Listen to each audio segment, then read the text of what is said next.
चंद्रमुखी की कहानियाँ। हेलो दोस्तों, ये कहानी शुरू होने से पहले अगर आपने हमारे चैनल को सब्सक्राइब नहीं किया है तो जल्दी से सब्सक्राइब करके बेल आइकॉन दबा दीजिए, क्योंकि हम आते हैं हर बार एक नए किस्से के साथ।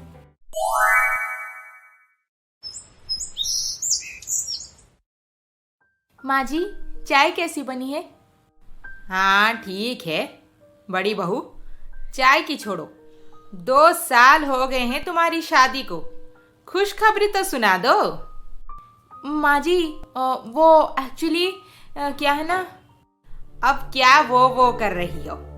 तुम्हारे देवर की शादी इसी साल हो जाएगी, फिर छोटी बहू आकर खुशखबरी पहले सुना दी तो तुम्हारा मोल क्या रह जाएगा इस घर में, बताओ। माँ जी, ये कोई कंपटीशन थोड़ी है। अगर मेरी देवरानी को बच्चा पहले होगा तो मैं बहुत खुश होंगी। इसमें मोल कम ज्यादा होने वाली बात कहाँ से आ गई? ये सब कहने की बात है। पहले तो बहुओं में दरार पड़ेगा, फिर मेरे दोनों बेटों में। बसा बसाया घर टूट सकता है, इसीलिए बोल रही हूँ कि ये दरिया दिल छोड़ के पहले अपनी फैमिली प्लानिंग के बारे में सोचो। मधु की शादी को 2 साल पूरे हो चुके थे, पर उसे औलाद का सुख अभी तक नसीब नहीं हुआ था, क्योंकि आप तो जानते ही होंगे कि आजकल बिना किसी खास रीजन के भी बच्चा कंसीव होना कितना डिफिकल्ट हो रहा है। पर मधु भी चुपचाप नहीं बैठी थी, बार बार फोर्स करके अपने पति को लेकर डॉक्टर के पास पहुंच जाती थी। मधु मैडम, आपका वैसे कोई खास प्रॉब्लम नहीं है, बस ट्राई करते रहिए, आपको जल्द ही गुड न्यूज मिल जाएगा। डॉक्टर, हमें ट्राई करते करते 2 साल हो चुके हैं, फिर भी कुछ। मधु, डॉक्टर तो बोल रहे हैं कि कोई प्रॉब्लम नहीं, फिर तुम क्यों इतना स्ट्रेस ले रही हो? हाँ मधु, टेंशन की कोई बात नहीं। हेल्दी खाना खा पीकर आराम से रहो। ओके, मैं कुछ मेडिसिन लिख रही हूँ, इसे रेगुलरली लेते रहना।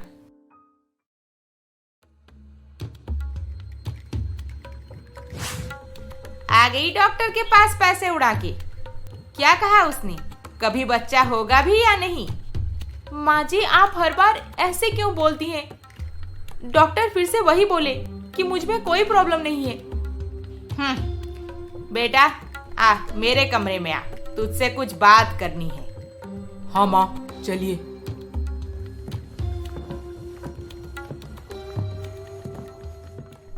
अब फिर से बेटे को मेरे खिलाफ भड़काएंगी। ऐसी सास होने से अच्छा है कि सास हो ही ना। तंग आ चुकी हूँ मैं इस घर में। देख बेटा, तू तो जानता ही है कि तेरे छोटे भाई की शादी पक्की हो गई है। 3-4 महीने में शादी की डेट भी निकल जाएगी। इसीलिए बोल रही हूँ कि अगर तुझे इस मधु को छोड़ के किसी और से शादी करनी है तो अभी से बता दे बेटा, नहीं तो बाद में छोटे भाई के शादी के बाद बड़े भाई की फिर से शादी अच्छा नहीं लगेगा सोसाइटी में। माँ, मुझे पता है आप पोता पोती को लेकर परेशान रहती हैं, पर क्या मधु इतनी बुरी है कि उसे मैं छोड़ दूं और किसी से शादी कर लूं? ये गलत होगा माँ, मैं ऐसा नहीं कर सकता। गलत सही मैं नहीं जानती, मैं तो बस इतना समझती हूँ कि मेरे दोनों बेटों की जिंदगी में खुशहाली भर जाए, जो इस मधु के रहते हुए तेरे लाइफ में कभी नहीं होगी। ओहो माँ, शुभ शुभ बोलो। 2 ही तो साल हुए हैं, आप अभी से। तजुर्बा है इसीलिए बोल रही हूँ। खैर कोई बात नहीं, बाद में तू खुद पछताएगा कि माँ अच्छी बातें समझा रही थी, पर मैं मधु के प्यार में पागल हो गया था। हाँ, मैं पागल हो गया हूँ। जो हर बार माँ मुझे गलत चीजें सिखाती हैं और मैं वही सब कुछ सुनने उनके कमरे में चला जाता हूँ। सुनते तो हो ही, और फिर यहाँ पे आकर मुझ पे क्यों भड़कते हो? मधु, मैं भड़कता नहीं, मैं बस तुम्हें समझा रहा हूँ कि तुम्हें स्ट्रेस फ्री रहना चाहिए, सब ठीक हो जाएगा। स्ट्रेस फ्री कैसे रहूं मैं इस घर में? सुबह सास सुनाएगी, कुछ देर बाद गांव से अपनी 2-3 सहेलियों को बुला लाएंगी घर पे, फिर वो सब मिलके मुझे कुछ ना कुछ बोलेंगे। और तुम्हारे सारे रिश्तेदार तो हैं ही, फोन पे बात करके टॉन्ट मारने। और बची तुम्हारी वो लड़ाकू बहन, यहाँ से ससुराल चली गई पर मेरे पीछे अभी तक लगी हुई है। बहुत हो गया मधु, तुम उनके बारे में कंप्लेन करना बंद करो और अपने फ्यूचर के बारे में सोचो। सोचने देंगे तभी सोचूंगी ना मैं। ऐसे चलता रहा तो एक दिन मैं मर जाऊंगी। ऐसे ही छोटे मोटे झगड़ों की वजह से महीने में 12-15 दिन तो पति पत्नी में ज्यादा बातचीत ही नहीं हो पाती थी। फिर बच्चा क्या प्लान होगा। वैसे ऐसा सीन तो हर घर में नॉर्मल है। जहाँ पे पति पत्नी के बीच कोई तीसरा आ गया सलाह देने तो मानो घर टूटने वाला है। यहाँ गौतम और मधु का बसा बसाया घर भी लड़खड़ाने लगा था। फिर एक दिन, हाँ पंडित जी, प्रीतम की शादी उसी लड़की के साथ पक्की कर दीजिए। ज्यादा पढ़ी लिखी नहीं है, मेरी बात मानेगी। बड़ी बहू की तरह मुंह पे जवाब तो नहीं देगी ना। पर माँ, भाभी की तरह पढ़ी लिखी लड़की होती तो बेहतर होता, नहीं भैया? वो क्या सलाह देगा तुम्हें? उसकी खुद की लाइफ तो एक पढ़ी लिखी लड़की ने बिगाड़ के रखी है। जैसे इसे सिखाती है ये वैसे ही करता रहता है। पर तेरी शादी मैं पक्की करूंगी। देखना तू, कितनी अच्छी लड़की मिलेगी तुझे। ठीक है माँ, जैसी आपकी मर्जी। अब मैं क्या बोलूं? कुछ ही महीनों में प्रीतम की शादी एक गांव की लड़की अनीता के साथ हो जाती है। अनीता, तुम्हें किसी भी चीज की कोई जरूरत होगी तो शर्माना मत, मुझे बोलना। हम दोनों इस घर में जेठानी देवरानी नहीं, दो बहनें बन के रहेंगे। ठीक है भाभी। कोई जरूरत नहीं। छोटी बहू, मैं तुझे जैसे बोलूंगी तू सब कुछ वैसे ही करेगी। गलती से इसकी मत सुनना।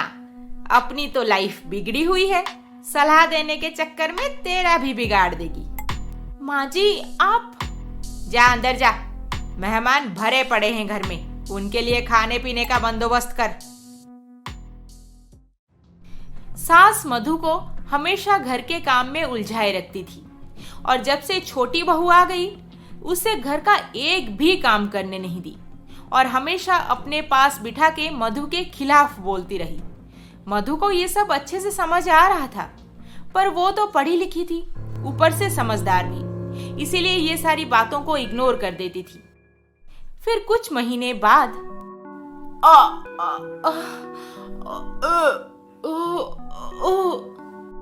क्या हुआ अनीता? तुम्हारी तबीयत तो ठीक है ना? भाभी वो एक्चुअली। अनीता चल मेरे साथ, दूर रहे इससे। बच्चे पे इसका साया भी नहीं पड़ना चाहिए। अनीता, तुम प्रेग्नेंट हो और मुझे बताए भी नहीं? हाँ भाभी, वो माँ जी मना किए थे ना, इसीलिए। देख मधु, तुझे अनीता के पास आने की कोई जरूरत नहीं। अगर तू इसकी मदद करना चाहती है तो बस इसके लिए अच्छा अच्छा खाना पीना बना के इसके कमरे में भेज दे, बाकी मैं खुद इसका ध्यान रख लूंगी। सास की ऐसी बातें मधु को हर बार बहुत दुखी कर देता था और आज तो हद ही हो गई। तो तुम क्या कहना चाहती हो मधु? मैं अगर इतनी ही मनहूस हूँ कि अनीता के पास आ जाने से उसका नुकसान होगा तो मुझे इस घर में रहना ही नहीं चाहिए। मेरा साया भी नहीं पड़ना चाहिए उस पे। मधु। क्या मधु? नौकरानी की तरह घर का सारा काम अकेली करती रहती हूँ, किसी को कुछ भी नहीं बोलती, फिर भी मेरे साथ ऐसा बर्ताव। नहीं गौतम, बहुत हो गया। अब मैं अपने घर चली जाऊंगी। हमारी शादी को 3 साल तो हो ही गए हैं। साल बढ़ने के साथ साथ तुम्हारे माँ का टॉन्ट भी बढ़ता ही जा रहा है। मुझसे और टॉलरेट नहीं हो रहा। ओहो मधु, कितनी बार बोला है तुम्हें कि माँ की बातों को ध्यान मत दिया करो, और तुम हो कि मुझे हर 2-3 दिन में यही सारी बातें बोलती रहती हो। अच्छा होता अगर मैं माँ का कहा मान लेता तो। क्या बोले तुम? तो अब भी लेट नहीं हुआ है, कर लो दूसरी शादी। मैं जा रही हूँ अपने घर। जब भी मधु दुखी होती है तब वो गांव की मंदिर के पास नदी किनारे बैठकर अकेले रोने लगती है। हे प्रभु, मैंने किसी का क्या बिगाड़ा है? क्यों मेरे साथ ये सब हो रहा? अब मैं मनहूस बन गई हूँ सबके नजर में। मुझे बच्चा नहीं हो रहा। इसका गम जितना नहीं है, उससे कई गुना ज्यादा तकलीफ ये सुन के होता है कि मेरा साया होने वाले माँ या बच्चे पे नहीं पड़ना चाहिए। इस सब में मेरा क्या कसूर? मैं तो किसी का बुरा नहीं चाहती। जिंदगी तो हर पल इम्तिहान लेती है। एक दिन दुख मिलता है तो किसी एक दिन सुख भी जरूर नसीब होगा। बस हमें पेशेंस रखना चाहिए। ये बात मधु अच्छी तरह से समझती थी, पर फिर भी इंसान है, ताना सुन के दर्द तो होगा ही। इसी बीच मधु का पति गौतम वहां पे आकर पहुंचता है। मधु, मुझे पता था तुम यहीं मिलोगी। कब से यहाँ पे बैठ के रो रही हो। चलो घर चलते हैं। गौतम, किस घर में जाने को बोल रहे हो मुझे? आज तक मुझे लगता था वो घर मेरा भी है, पर अब लगने लगा है मैं बस उस घर में एक मनहूस नौकरानी हूँ, जिसे घर के काम काज के लिए ही रखा गया है। ऐसे मत कहो मधु, मुझे पता है हमारे बीच बहुत दूरियां आ गई है और ये सब माँ के तानों की वजह से ही हो रहा है। पर सच बात तो तुम भी जानती हो कि मैं तुमसे कितना प्यार करता हूँ। मेरे प्यार के खातिर चलो घर वापस चलो। बस इसी प्यार के लिए तो अब तक ताने बर्दाश्त करती आ रही हूँ, पर गौतम, मुझसे अब नहीं हो रहा। मधु बहुत पढ़ी लिखी थी। वो चाहती तो एक ही पल में गौतम का हाथ छोड़ के किसी अच्छे जगह पे नौकरी करके सेटल हो जाती, पर वो गौतम के पास रुकी थी तो बस उनके प्यार के खातिर। मधु इस बार भी गौतम का कहा मान के ससुराल में वापस चली जाती है। पर सिचुएशन कहाँ बदलने वाला था वहां पे। भाभी, आप कहीं बाहर गई थी क्या? हाँ, मंदिर गई थी। क्यों, क्या हुआ अनीता? नहीं, कुछ नहीं। मुझे आज पानी पूरी खाने को बहुत मन है। माँ जी ने कहा कि बाहर जाकर खाने से तबीयत बिगड़ सकती है, इसीलिए आप अगर घर पे बना देंगी तो बेहतर होगा।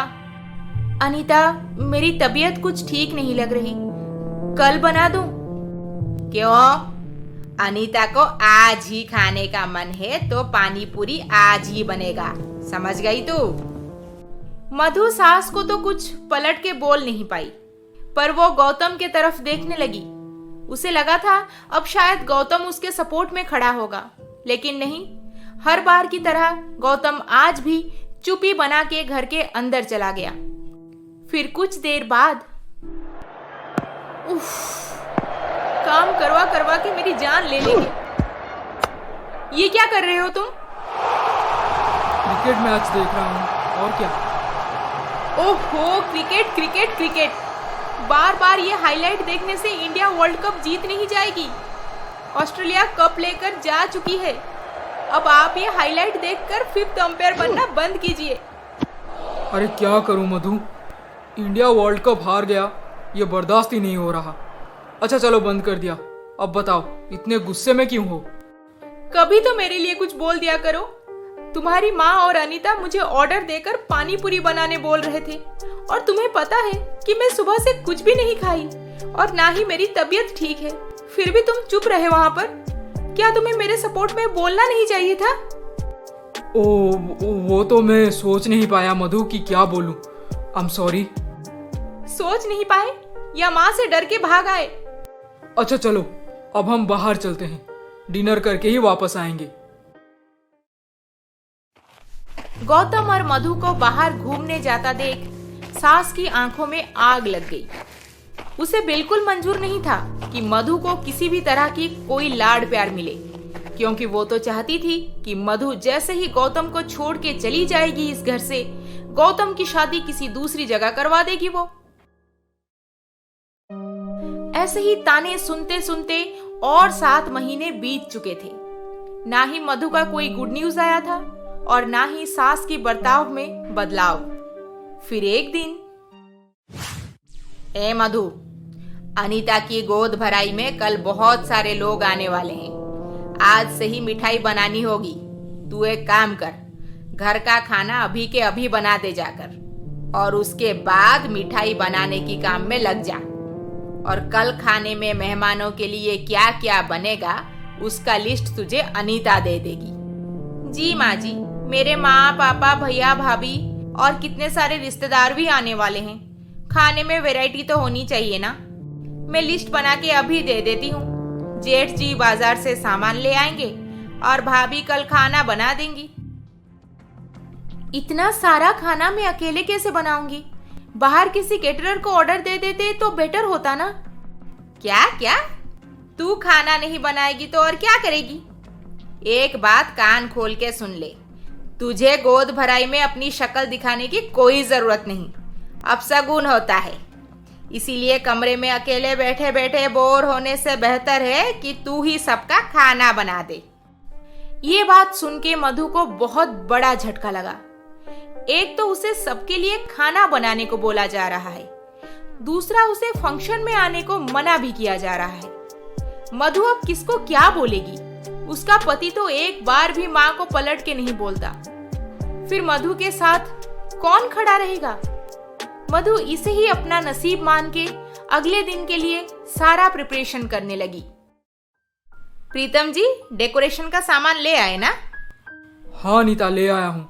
अभी काम शुरू कर दूंगा। अरे आपको करने की क्या जरूरत है? वो है ना आपकी भाभी, वो क्या करेगी? उसे देकर आओ। अच्छा ठीक है। भाभी भाभी। हाँ प्रीतम, बोलो, क्या बात है? लगता है आप बहुत बिजी हैं। खाना बनाना खत्म होते ही हॉल में डेकोरेशन कर दीजिएगा। ये रहा डेकोरेशन का सारा सामान। मुझे इतना वक्त कहाँ से मिलेगा? मैनेज कर लीजिए थोड़ा भाभी, घर पे फंक्शन है। आप नहीं करेंगी तो और कौन करेगा? मैं कर लेता, पर मैं अनीता को लेकर बाहर जा रहा हूँ। उसके मनपसंद का गोल्ड ज्वेलरी लेना है। आज शाम को उसे पहनना है ना। प्रीतम मधु को काम थमा के वहां से निकल जाता है। मधु तो हर काम में एक्सपर्ट थी। वो खाना बनाते बनाते इधर हॉल में डेकोरेशन का काम भी शुरू कर देती है। इतने में अनीता और प्रीतम शॉपिंग खत्म करके घर पहुंचते हैं। क्या भाभी, अभी तक डेकोरेशन का काम खत्म नहीं किया आप? ओ, कैसे करेंगी? जलन हो रही होगी आपको कि मेरा बच्चा होगा, सब मुझसे प्यार करेंगे, आपको तो कोई भाव ही नहीं मिलेगा, है ना? इसीलिए जानबूझकर लेट कर रही हैं, ताकि गेस्ट आकर पहुंच जाए और सब आधा अधूरा दिखे। अनीता, मैं खाना बना रही थी किचन में और अब ये इतना सारा काम अकेले। भाभी आप रहने दीजिए, मैं खुद कर लेता तो बेटर होता। पता नहीं आपको क्यों देकर चला गया। हाँ, अब तो थोड़ा ही काम बाकी है। प्रीतम जी, आप कर लीजिए। भाभी का यहाँ पे ज्यादा देर तक रहना ठीक नहीं है। मेहमान आ ही रहे होंगे, पता नहीं क्या क्या बोलेंगे इन्हें देख के।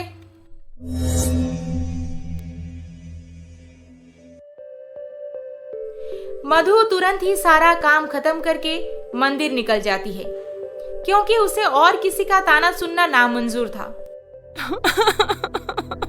फिर से वो वही नदी के पास बैठकर जी भर के रोती है।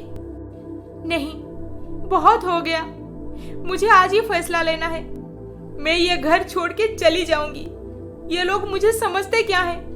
किसी को कुछ बोलती नहीं, इसका मतलब ये नहीं कि मुझे कभी भी कुछ भी सुना दे। और आजकल ये अनीता प्रीतम भी मुझे बोलने लगे हैं। तभी मधु की नजर पड़ी नदी में बहती आ रही एक टोकरी के ऊपर। अरे ये क्या है? किसका सामान है ये? आसपास तो कोई भी नहीं दिख रहा। जैसे जैसे टोकरी पास आती गई, वैसे ही मधु को एक रोने की आवाज भी सुनाई देने लगी। ये बच्चा रोने का आवाज कहाँ से आ रहा है? अरे इस टोकरी में बच्चा है।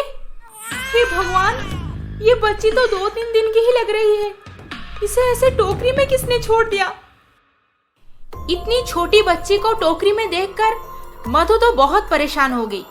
फिर जब वो टोकरी के अंदर दोबारा देखी तो उसमें एक चिट्ठी रखा हुआ था। मैं इस बच्ची की अभागन माँ हूँ, जो चाहकर भी इसे दुनिया के सामने नहीं ला सकती। अगर आप मेरी चिट्ठी पढ़ रहे हैं तो मेरी बच्ची भी आपको ही मिली होगी। उसे कृपया अपना लेना और अपनी खुद की बच्ची जितना प्यार देना। एक बेसहारा अभागन माँ की यही विनती है आपसे। भगवान हमेशा आपके साथ रहे। हे भगवान, मैं बच्चा चाहती हूँ पर मुझे नहीं हो रहा, और जो नहीं चाहती उसे आपने बच्चा दे दिया, और आज ये बच्ची टोकरी में बह रही है नदी में। तभी मधु को ढूंढते हुए उसका पति गौतम भी वहाँ पर आकर पहुँच जाता है। मधु, तुम इस वक्त यहाँ पे? ये बच्चा? गौतम, पता नहीं ये बच्ची किसकी है। देखो ना, इस टोकरी में किसी ने बच्ची को बहा दिया था, और साथ में ये लेटर भी मिला है मुझे।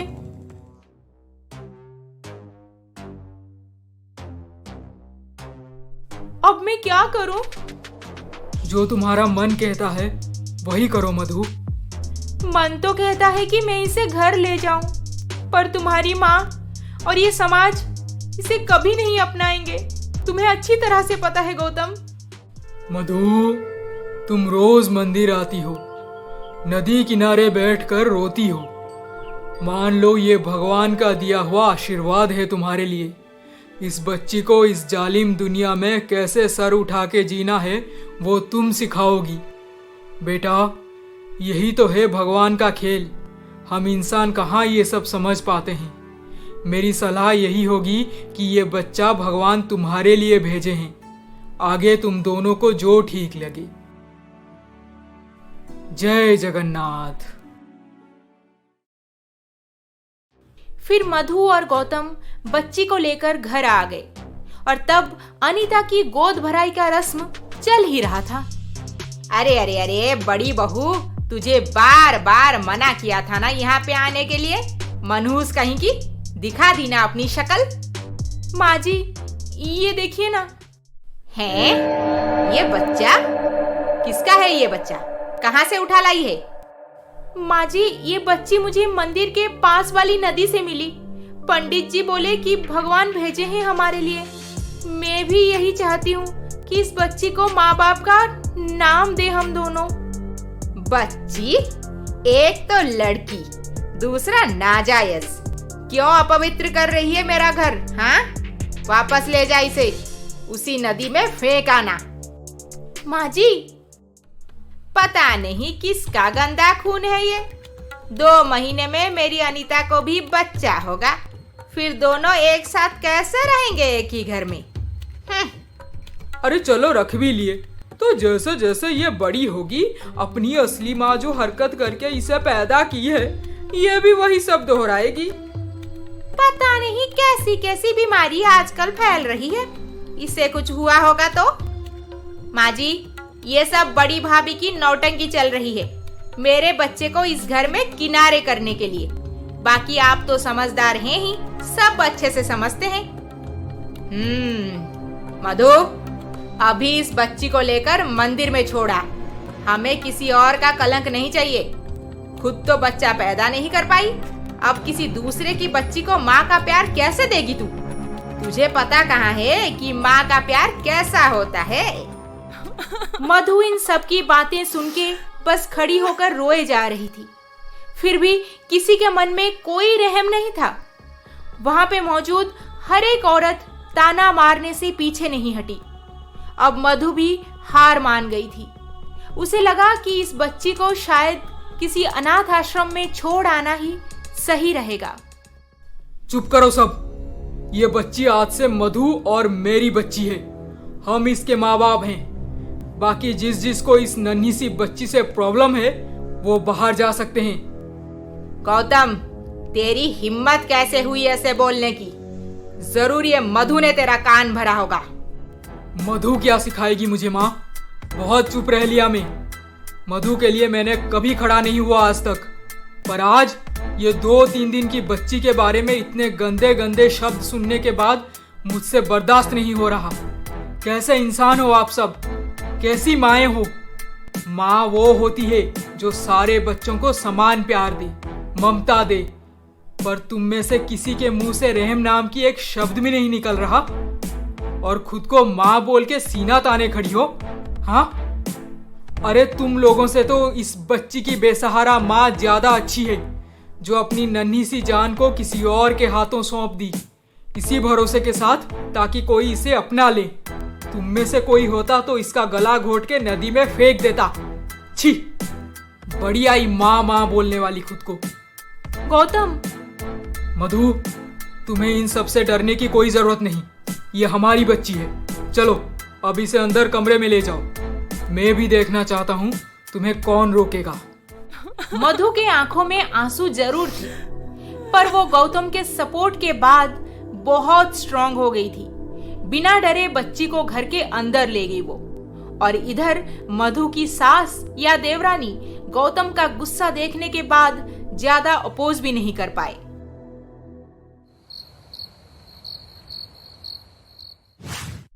माँ जी, आपने देखा ना, आपके बार बार मना करने के बाद भी किसी का गंदा खून अब इसी घर में पलने वाली है। हाँ, गौतम भी मुझे मुंह पे जवाब देने लगा है। जल्द ही कुछ करना पड़ेगा। तू फिक्र मत कर, तेरे होने वाले बच्चे पे मैं उस नाजायज लड़की की साया भी नहीं पड़ने दूंगी। ऐसे ही कुछ दिन बीत गए। मधु की सास बस मौके की इंतजार में थी कि कैसे इस बच्ची को घर से दूर कर दे। पर मधु को तो जैसे जन्नत मिल गई थी मानो। वो बच्ची को अपनाने के बाद बेहद खुश थी। मधु, तुमसे अच्छा इस बच्ची को और कोई भी माँ नहीं संभाल पाती। इतना प्यार, इतना केयर। सच बोल रहे थे पंडित जी, भगवान ने तुम्हें ही इसके लिए चुना है। क्यों?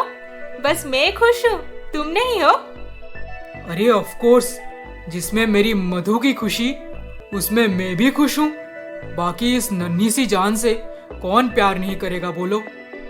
मधु और गौतम बच्ची का बहुत अच्छे से केयर लेते थे, पर ज्यादातर न्यूबॉर्न बेबीज तो रात रात भर रोते ही हैं। फिर एक रात को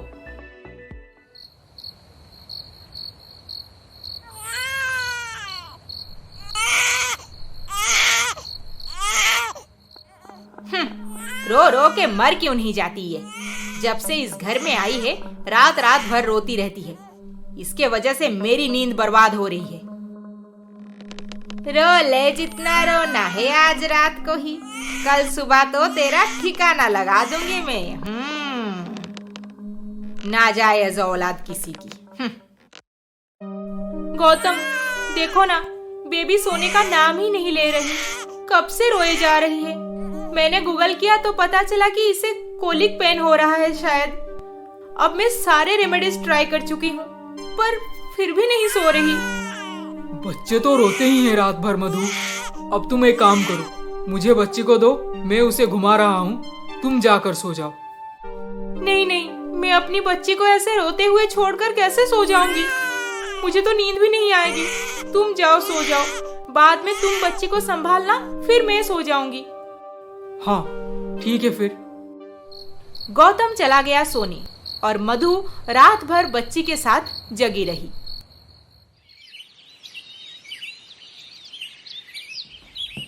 मधु, गुड मॉर्निंग। मेरी नींद पूरी हो गई है, तुम अब जाकर सो जाओ, मैं बच्ची को संभाल लूंगा। अरे इसे संभालना क्या है, अब ये तो सोने वाली है। तुम चलो, मैं बेबी को फॉर्मूला पिला के बेडरूम में लेके आती हूँ।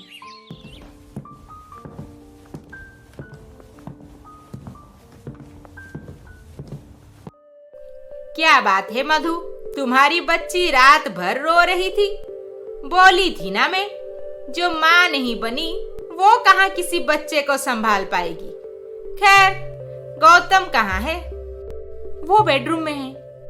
ओ हाँ, रात भर जगा होगा मेरा बेटा। इतनी आवाज करके रोती है ये, कैसे कोई सो पाएगा भला। अच्छा वो सब छोड़, तू भी तो रात भर जगी होगी ना। ये ले, जूस पी ले और सो जा जाकर। किचन का काम मैं देख लूंगी आज। ठीक है माँ जी। मधु को शायद सास का दिया हुआ जूस नहीं पीना चाहिए था, पर वो कहाँ कुछ समझ पाती। वो जूस पीते ही वहीं पर सो गई। हाँ, सो गई। रोड साइड कुछ बंजारन को बुलाई हूँ, आ ही रहे होंगे। इस बच्ची की जगह उनके साथ है, ले जाएंगे इससे अब। मधु की सास बच्चे के झूले में एक तकिया रखकर उस पे कपड़ा ओढ़ दी। फिर वो बच्ची को उठाई और अपने कमरे में लेकर चली गई। ठीक 10-15 मिनट बाद 2 बंजारन औरत इनके घर पहुंचे। सुनो, इस बच्ची को लेकर जाओ और गलती से भी किसी को पता चल जाए कि ये तुम्हारे पास है तो अपने मुंह से कभी मत मानना कि इस बच्ची को मैंने दिया है तुम्हें। कोई अगर कुछ ज्यादा पूछे तो मेरी बच्ची है बोलकर झूठा मूठा आंसू गिरा देना। फिर बोलना कि मैंने इसे पानी में बहा दिया था। उसके बाद किसी को कुछ पता नहीं चलेगा। ठीक छे माँ जी, कुछ खर्चा पानी तो दे दीजिए। हाँ, ये लो 10,000 रुपए। याद रहे कि किसी को कानो कान खबर नहीं पड़नी चाहिए। पैसे मिल गए हमें, खबर बाहर जाएगी ही नहीं माँ जी। थारे को टेंशन लेने की कोई जरूरत ना। इधर बंजारन मधु की सास के साथ अपना डील पूरा कर रहे थे कि तभी गौतम मधु को ढूंढते हुए फिर से उस कमरे में चला जाता है। मधु सो गई? हाँ, बहुत थकी हुई होगी, रात भर जो जगी है। और बच्ची? बच्ची भी अपने झूले में सो रही है। चलो, अच्छा हुआ, दोनों सुकून से सो रहे हैं। मुझे यहाँ से चले जाना चाहिए, नहीं तो डिस्टर्ब होंगे। गौतम ये सोच के वहां से चला जाता है और इधर बंजारन भी बच्ची को लेकर घर से निकलते हैं। बच्ची तो रात भर सोई नहीं थी, ऊपर से भूखी भी थी। अब वो कहाँ चुप रहती भला। फिर इन औरतों के आवाज से वो बार बार डिस्टर्ब भी हो रही थी, इसलिए उसने जोर से रोना शुरू कर दिया। और तभी गौतम टेरेस में पौधों को पानी दे रहा था। बच्ची की रोने की आवाज उसके कानों में पड़ी और वो जब नीचे झांक के देखा तो वो दोनों औरत बच्ची को पकड़ के वहां से चले जा रही थी। ये तो हमारी बच्ची है, ये औरत इसे कहाँ लेकर जा रहे हैं? गौतम बिना देर किए भागते हुए बच्ची के पास पहुंचता है और उन औरतों से अपनी बच्ची को छीन लेता है। तुम्हारी हिम्मत कैसे हुई हमारे घर में घुस के हमारी बच्ची को चोरी करने की? चोरी? हम क्यों चोरी करेंगे भैया, ये मेरी बच्ची है। हाँ, पानी में बहा दिया था इसे मैं। अच्छा, ये तुम्हारी बच्ची है? कब पैदा हुई बताओ? इस महीने की 1 तारीख को या 2 तारीख को? 1 तारीख को भैया। अरे नहीं भैया, 2 तारीख को, 2 तारीख को। अच्छा, ये बच्ची अभी 1 हफ्ते की भी नहीं हुई है। मैं अभी पुलिस को बुलाता हूँ, सारा सच बाहर आ जाएगा। पुलिस? नहीं भैया, पुलिस को मत बुलाइए। हमें माँ जी ने इस बच्ची को यहाँ से ले जाने को बोला है और साथ में 10,000 रुपए भी दिए हैं। नहीं तो हम आपके घर क्यों आते। सत्यानाश, उगल दी सब। मूर्ख कहीं की, इतना सारा पैसा लेके हजम कर ली। झूठ क्यों बोल रही है तू? मैं तो तुझे जानती तक नहीं। अच्छा, अब जानती नहीं तो फोन करके हमें किसने बुलाया यहाँ पे माँ जी? माँ, मैंने कभी नहीं सोचा था कि तुम इस हद तक गिर सकती हो। ये छोटी सी बच्ची ने तुम्हारा क्या बिगाड़ा है? क्यों इसके पीछे लगी हुई हो? बेटा, मेरी बात तो सुन ले पहले। मैं इन लोगों को नहीं जानती। गौतम गुस्से में माँ की बातों को इग्नोर करके बच्ची को लेकर वहां से चला जाता है और कुछ देर बाद मधु धीरे धीरे होश में आती है। मधु, तुम इतनी लापरवाह कैसे हो सकती हो? हाँ, बच्ची को ऐसे ही छोड़ के सो गई तुम? माँ इसे 2 रोड साइड औरतों को दे दी थी। शुक्र करो कि मैंने देख लिया सही वक्त पर, नहीं तो अब तक बच्ची उनके टोली में पहुंच चुकी होती। गौतम, मैं बेबी को सुलाने ही जा रही थी कि तभी माँ जी आए और उन्होंने मुझे जूस पीने को बोला। और पता नहीं क्यों मैं वो जूस पीते ही वहीं पर कब सो गई, कुछ समझ नहीं आ रहा मुझे। और तुम ये सब क्या बोल रहे हो? ओह, तो माँ ने तुम्हारे जूस में जरूर कुछ मिलाया होगा। क्या बोल रहे हो तुम? मैं कुछ समझ नहीं पा रही। माँ जी मेरे जूस में क्यों कुछ मिलाएंगे? मधु, माँ आज जो काम कर दी, इसके बाद मुझे उन पे 1% का और भरोसा नहीं रहा। इसलिए आज से तुम्हें होशियार रहना होगा। माँ का दिया हुआ ना तो कुछ खाओगी ना पियोगी और ना ही माँ पे रत्ती भर का विश्वास करोगी। फिर गौतम ने मधु को सारी बातें बता दिया। गौतम, मुझे तो बहुत डर लग रहा है। क्यों ना हम ये घर छोड़ के किसी दूसरे घर में चले जाएं। यहाँ पे रहना बिल्कुल सेफ नहीं लग रहा। आज माँ जी ने ऐसा किया, क्या पता कल अनीता और तुम्हारे भाई भी कुछ प्लान न कर दें। हाँ, ये पॉसिबल है, पर मैं ये घर छोड़ के नहीं जा सकता मधु। पापा हमेशा चाहते थे कि हम दोनों भाई मिलके एक ही घर में रहे, और बड़े बेटे होने की हैसियत से मुझे पापा की उम्मीद पे खरा उतरना है। मुझे माफ करो, मैं तुम्हारा ये सजेशन नहीं मान सकता, पर तुम्हें होशियार रहना होगा आज से। ठीक है। गौतम उसी दिन से अपनी माँ के साथ बातचीत ऑलमोस्ट बंद कर दिया था, और जब भी उसकी माँ अपने से चल के बात करना चाहती थी तो बस एक शब्द में आंसर करके वहां से निकल जाता था वो। माँ जी, मेरी डिलीवरी का टाइम आ गया है और आपने अभी तक उस गंदा खून को घर से निकाला नहीं। मैं क्या करूं अनीता, मेरी बड़ी बहू तो एक कलंक है, कलंक। बच्चा खुद से पैदा नहीं कर पाई, किसी मंदिर से दूसरी कलंक को मेरे घर में उठा लाई है। अब मैं अपने बेटे के सामने एक बार पकड़ी गई हूँ, वो तो मेरे साथ बात करना ही बंद कर दिया है। तो क्या मेरा बच्चा भी उस नाजायज बच्चे के साथ पलेगा? नहीं नहीं, मैं हार नहीं मानती इतनी जल्दी अनीता। तू भरोसा रख, कुछ ना कुछ तरकीब तो जरूर निकलेगा। ऐसे ही कुछ दिन बीत गए और अनीता को एक बेटा पैदा हुआ। उसकी सास, पति सब तो यही चाहते थे कि उसे एक बेटा हो, और वो तीनों सातवें आसमान में उड़ रहे थे। अब हमारे देश में बेटे होने का खुशी आप सबको तो पता ही होगा। घर वाले ऐसे रिएक्ट करते हैं जैसे बेटा पैदा होते ही माँ बाप का सारा दुख खत्म कर देगा। बधाई हो समदन जी, आपकी दिल की मुराद तो पूरी हो गई। मेरी बेटी ने आपको पोता दिया है, पोता। हाँ, मैं तो हमेशा से जानती थी कि ये अनीता ही मेरा सौभाग्य है और वो मधु कलंक है, कलंक। तो अब क्या सोचे हो उस बच्ची का? अब क्या करूं? आपने जैसे बोला था मैंने बंजारन को बुला के ठीक वैसे ही सब कुछ किया था, पर ऐन वक्त पर गौतम पकड़ लिया उन दोनों को। हाँ हाँ, कोई बात नहीं, अब तो आपका अपना पोता आ गया है ना। आज से आप मधु और उस बच्ची को इतना परेशान कीजिए कि वो एक ना एक दिन अपनी बच्ची के साथ ये घर छोड़ के चली जाए। फिर तो ना रहेगा बांस और ना बजेगी बांसुरी।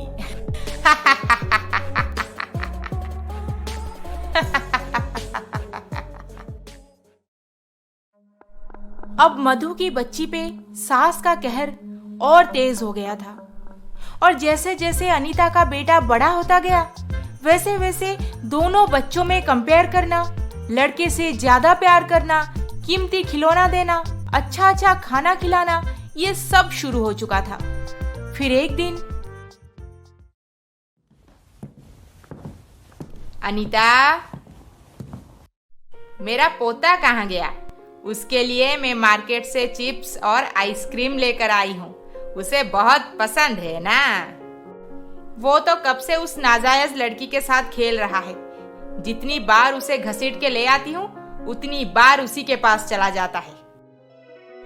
दादी दादी, मेरे लिए क्या लाई हो? ये ले चिप्स और आइसक्रीम, मजे से खा। दादी दादी, मेरे लिए क्या लाई हो? तू है कौन जो मैं तेरे लिए बाजार से सामान खरीद लाऊंगी? तू हमारा कुछ नहीं लगती। और सुन, मुझे ये दादी वादी बुलाना बंद कर, मैं तेरी दादी नहीं हूँ। जा अपनी माँ के पास जा, और खबरदार जो मेरे पोते के साथ आइंदा से कभी खेली तो। दादी, ये अगर हमारे घर की नहीं है तो कहाँ से है?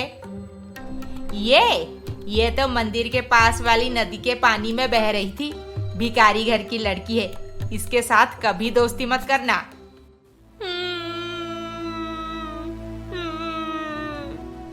माँ जी, एक बच्ची को ऐसे बोलना सही लग रहा है आपको?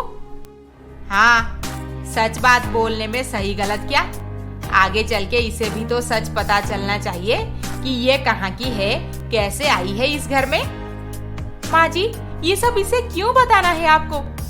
हम दोनों इसके माँ पापा हैं ना? लो, अब माँ जी पे चिल्लाना शुरू हो गया है इस घर में। देख रहे हैं आप माँ जी? और भाभी, तुम्हें इतना ही दुख हो रहा है तो अपनी बच्ची को लेकर यहाँ से चली क्यों नहीं जाती? मेरे बेटे के साथ इसका खेलना कूदना हमें बिल्कुल पसंद नहीं है। अनीता, पहली बात तो ये है कि अगर तुम्हें पसंद नहीं कि दोनों बच्चे एक साथ खेलें, तो तुम अपने बेटे के साथ यहाँ से चली क्यों नहीं जाती? और दूसरी बात, इतना सब बोलने से पहले ये मत भूलो कि तुम खुद एक निहायती गांव की लड़की हो।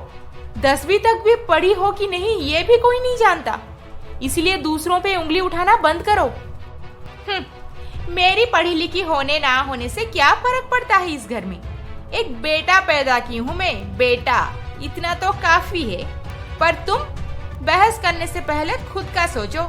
बच्चा तो खुद से पैदा नहीं कर पाई, कहाँ से एक बच्ची को चुरा के ले आई है और जबरदस्ती यहाँ पे हक जमाए बैठी है।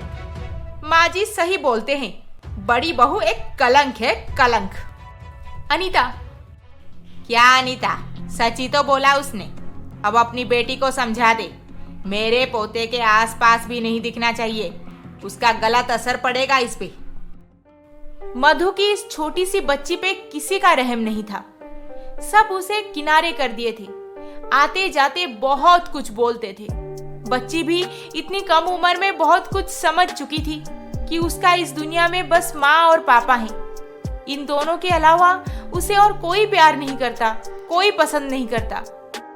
ऐसे ही कुछ साल बीत गए।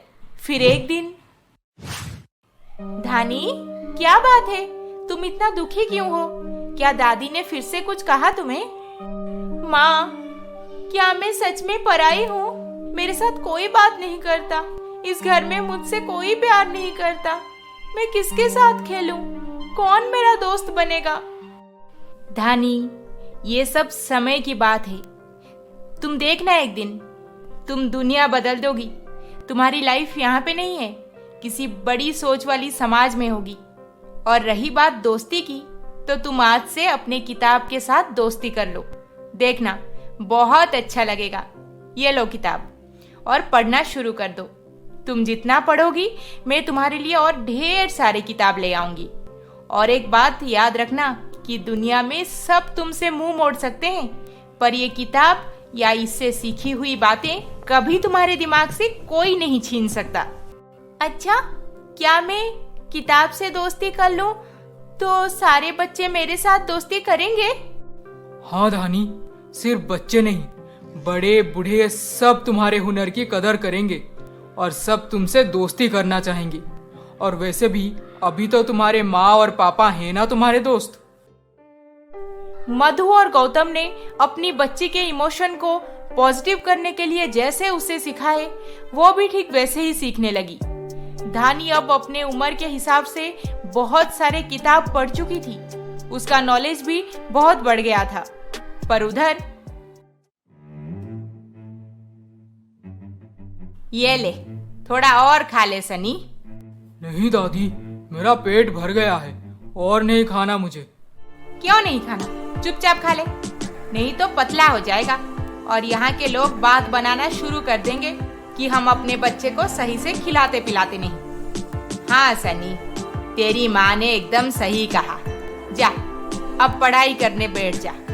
मास्टर जी बोल रहे थे कि तू पढ़ाई पे ध्यान नहीं देता। एक बात याद रख कि तुझे हमेशा उस धानी से ज्यादा मार्क्स लाना है। मैं और उससे पीछे छोड़ूंगा? वो तो किताब का कीड़ा है, कीड़ा। सब जानती है वो, हमारे टीचर से भी ज्यादा जानती है। हाँ, तो तू भी पढ़ाई करके सब सीख ले। पर नहीं, तू तो जब भी पढ़ाई करने बैठेगा तुझे नींद लगेगी, भूख लगेगी, दादी से कहानी सुनने को मन करेगा, फिर टीवी, वीडियो गेम, यही सब याद आने लगेंगे। क्या माँ, मैं बचपन से तो यही सब सीखा हूँ। अच्छा खाना खाना, टीवी देखना, वीडियो गेम्स खेलना, दादी से कहानी सुनना। अब अचानक से कैसे छोड़ दूँ? तब तुम दोनों ने मुझे धानी से अलग कर दिए। अब मैं उसके साथ रहता तो बहुत कुछ सीख लेता उससे। इससे कुछ नहीं होने वाला, कान खोल के सुन ले। आज रात भर तुझे पढ़ाई करनी है, तभी जाकर तेरी आदत सुधरेगी।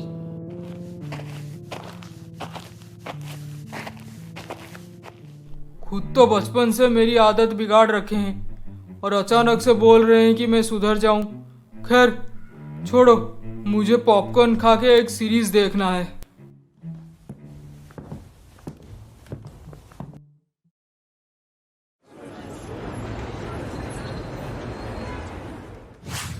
बच्चों, तो ये बताओ, कौन सी कंट्री का स्टेपल फूड मेज या कॉर्न है और क्यों? अरे वाह, सिर्फ धानी को पता है।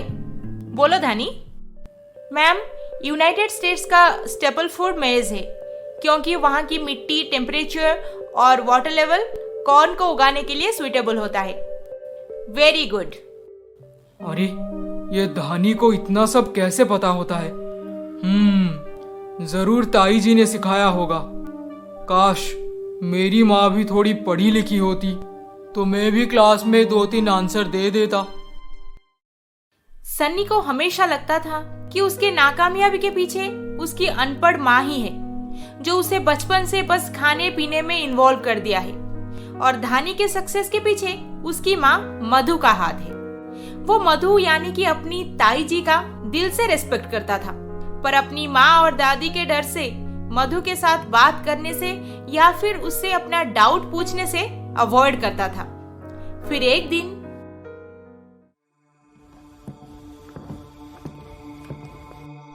ए मधु, यहाँ पे बैठे बैठे इस नाजायज लड़की के पीछे अपना समय बर्बाद मत कर। जा जल्दी से खाना बना दे, घर पे कुछ मेहमानों को बुलाई हूँ मैं आज। माँ जी, धानी का एग्जाम सर पे है, मुझे इसे पढ़ाना है। आप अनीता को बोलिए, वो खाना बना देगी। क्या अनीता खाना बनाएगी? तो सन्नी का पढ़ाई कौन देखेगा फिर? तू जाकर खाना बना। सन्नी पढ़ता कहाँ है माँ जी? और अनीता झगड़ा करने के अलावा और क्या जानती है जो वो सन्नी को पढ़ाएगी? बहुत घमंड है ना तुझे तेरी इस धानी के लिए। मेरा पोता दिल लगा के पढ़ना शुरू कर दिया है, देखना कैसे आगे निकलता है वो इस बार। मैं बहुत खुश होंगी माँ जी, अगर वो सच में पढ़ाई कर रहा होगा तो। आप जाइए, धानी डिस्टर्ब हो रही है। ए, बकवास बंद कर, चल चुपचाप उठ यहाँ से और खाना बना दे। माँ, ये क्या है? मधु तो रोज खाना बनाती है, आज अनीता को बोलो वो खाना बना देगी। तू कौन होता है औरतों के बीच बात करने वाला? हाँ, बड़ा आया मधु का सपोर्ट करने।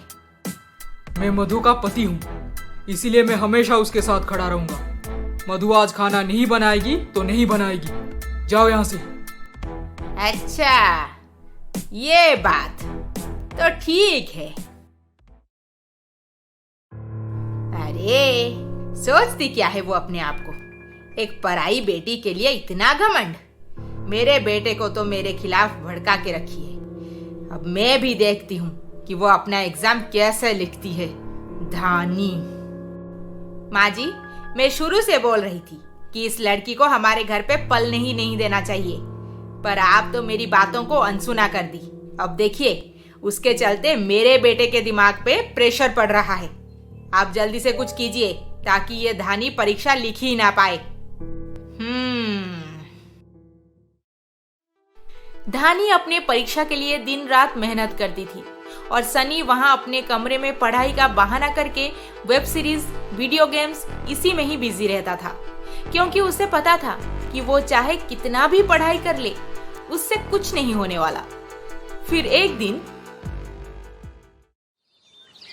मैडम, आपका इलेक्ट्रिक बिल पिछले महीने से पे नहीं हुआ है, 2 महीनों का अभी दे दीजिए, नहीं तो लाइन डिस्कनेक्ट हो जाएगा।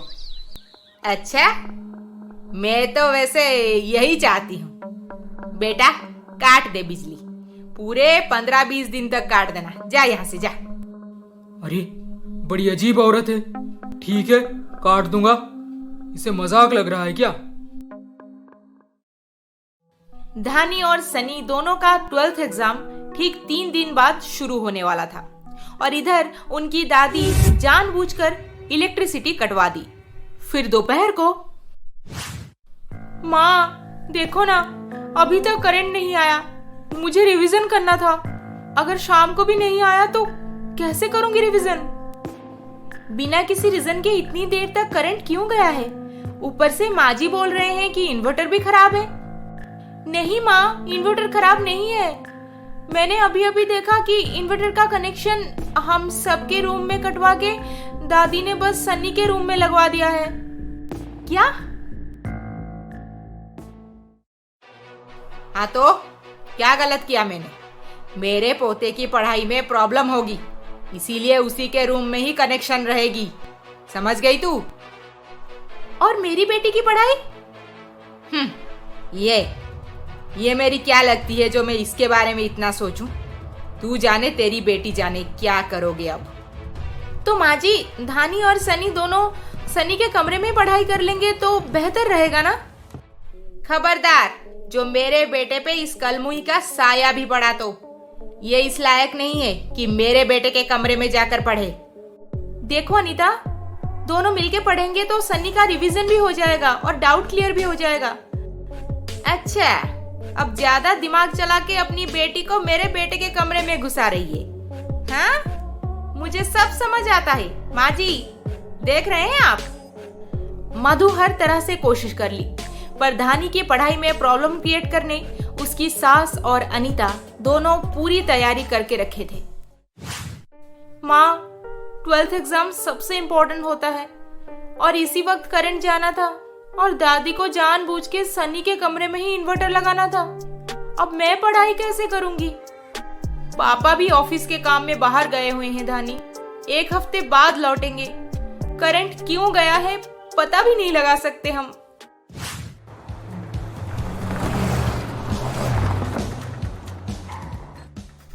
देख सनी, तू ज्यादा मार्क्स लाए उस धानी से, इसीलिए हमने बिजली कटवा के इतना सब प्लान किया है। अब देर मत कर, पढ़ाई शुरू कर दे। इतने सालों से वो धानी तुझसे हमेशा आगे रहती आई, अब तू 12th एग्जाम में उससे आगे निकल जा। तभी माँ जी और मैं जीत पाएंगे उस मधु से, समझा या नहीं? कुछ भी बोलते हो आप दोनों। मैं पूरा साल पढ़ लूं, फिर भी वो बिना पढ़े मेरे से हमेशा आगे ही रहेगी। क्यों पता है? क्योंकि ताई जी खुद पढ़ी लिखी हैं। उन्हें समझ है कि हर डिफिकल्ट सिचुएशन को कैसे हैंडल किया जा सकता है। पर तुम दोनों ये सब कहाँ से समझ पाओगे? झगड़ालू कहीं के, हमेशा लड़ाई करते रहते हो उनके साथ। धानी देखो, तुम अभी से पढ़ाई शुरू कर दो, अंधेरा होते ही मैं कुछ इंतजाम कर लूंगी, फिर हम दोनों मिलके तुम्हारा रिवीजन करवाएंगे। ओके? हाँ माँ, ठीक है। अब धानी सुबह सूरज उगते ही पढ़ाई शुरू करती थी। दिन भर बिना रेस्ट किए माँ के साथ मिलके अपना डाउट क्लियर करती थी और शाम होते ही सो जाती थी। पर दूसरी तरफ सनी पढ़ता भी तो क्या पढ़ता, उसे तो वैसे भी पढ़ाई में इंटरेस्ट नहीं था। वो तो अपने कमरे का दरवाजा अंदर से बंद करके मूवी देखता रहा और आखिर में उनका एग्जाम का दिन आ ही गया। अरे, आप आ गए? आप तो 7 दिन बाद आने वाले थे ना? हाँ, पर तुमने फोन पे बताया कि करंट गया हुआ है, धानी को पढ़ाई में दिक्कत हो रही है, इसीलिए मैं जल्दी आ गया और इलेक्ट्रिसिटी ऑफिस से होकर ही आ रहा हूँ। अच्छा, तो क्या प्रॉब्लम हुआ है?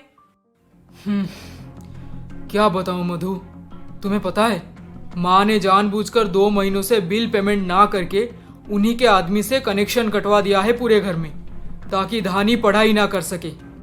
क्या माँ जी ऐसे कैसे कर सकते हैं? कितनी घटिया सोच है।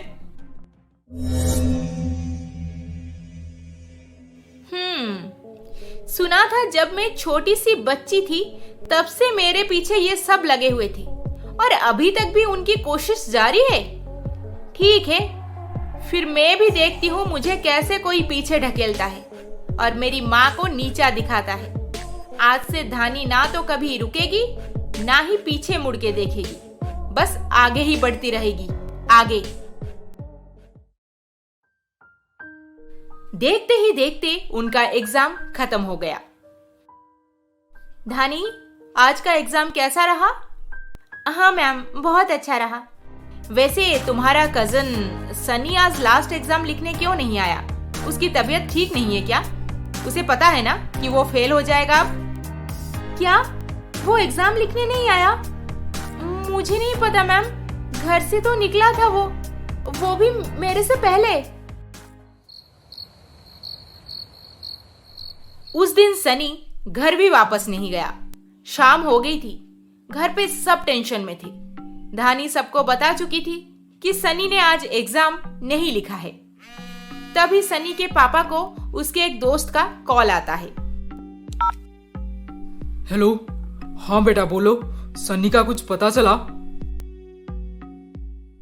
क्या? जी अंकल जी, मैं उनमें से एक सीनियर को उनका नोट रिटर्न करने गया था, तो मैंने देखा कि सनी भी वहाँ पे कुछ सीनियर बैच के स्टूडेंट्स के साथ मिलके नशा कर रहा था। सनी के पापा और ताऊ जी बिना देर किए उसके दोस्त के बताए हुए एड्रेस पे पहुंचे, पर सनी वहां पे भी नहीं था। फिर वहां के कुछ बच्चों को धमकाने पर पता चला कि सनी बेहोश हो गया था और इसीलिए उसे हॉस्पिटल ले गए हैं।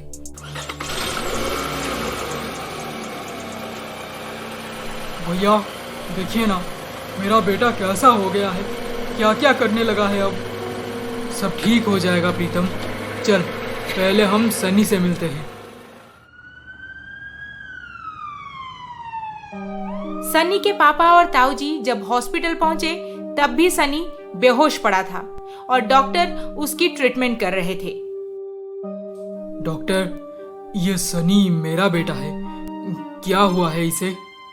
बात तो आप ऐसे कर रहे हैं जैसे आपको पता ही नहीं है कि आपका बेटा एक नंबर का एडिक्टेड बन चुका है। खैर, अब टेंशन की कोई बात नहीं, हम ट्रीटमेंट कर दिए हैं। अब वो धीरे धीरे होश में आ जाएगा और उसके बाद आप इसे घर ले जा सकते हैं।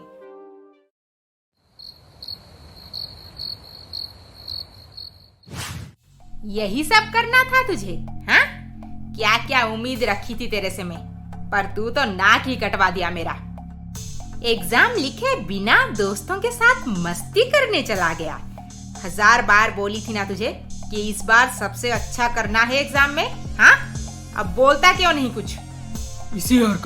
इसी हरकत के कारण मैं घर वापस नहीं आना चाहता था। क्यों इतना प्रेशर डालते रहते हो मेरे ऊपर?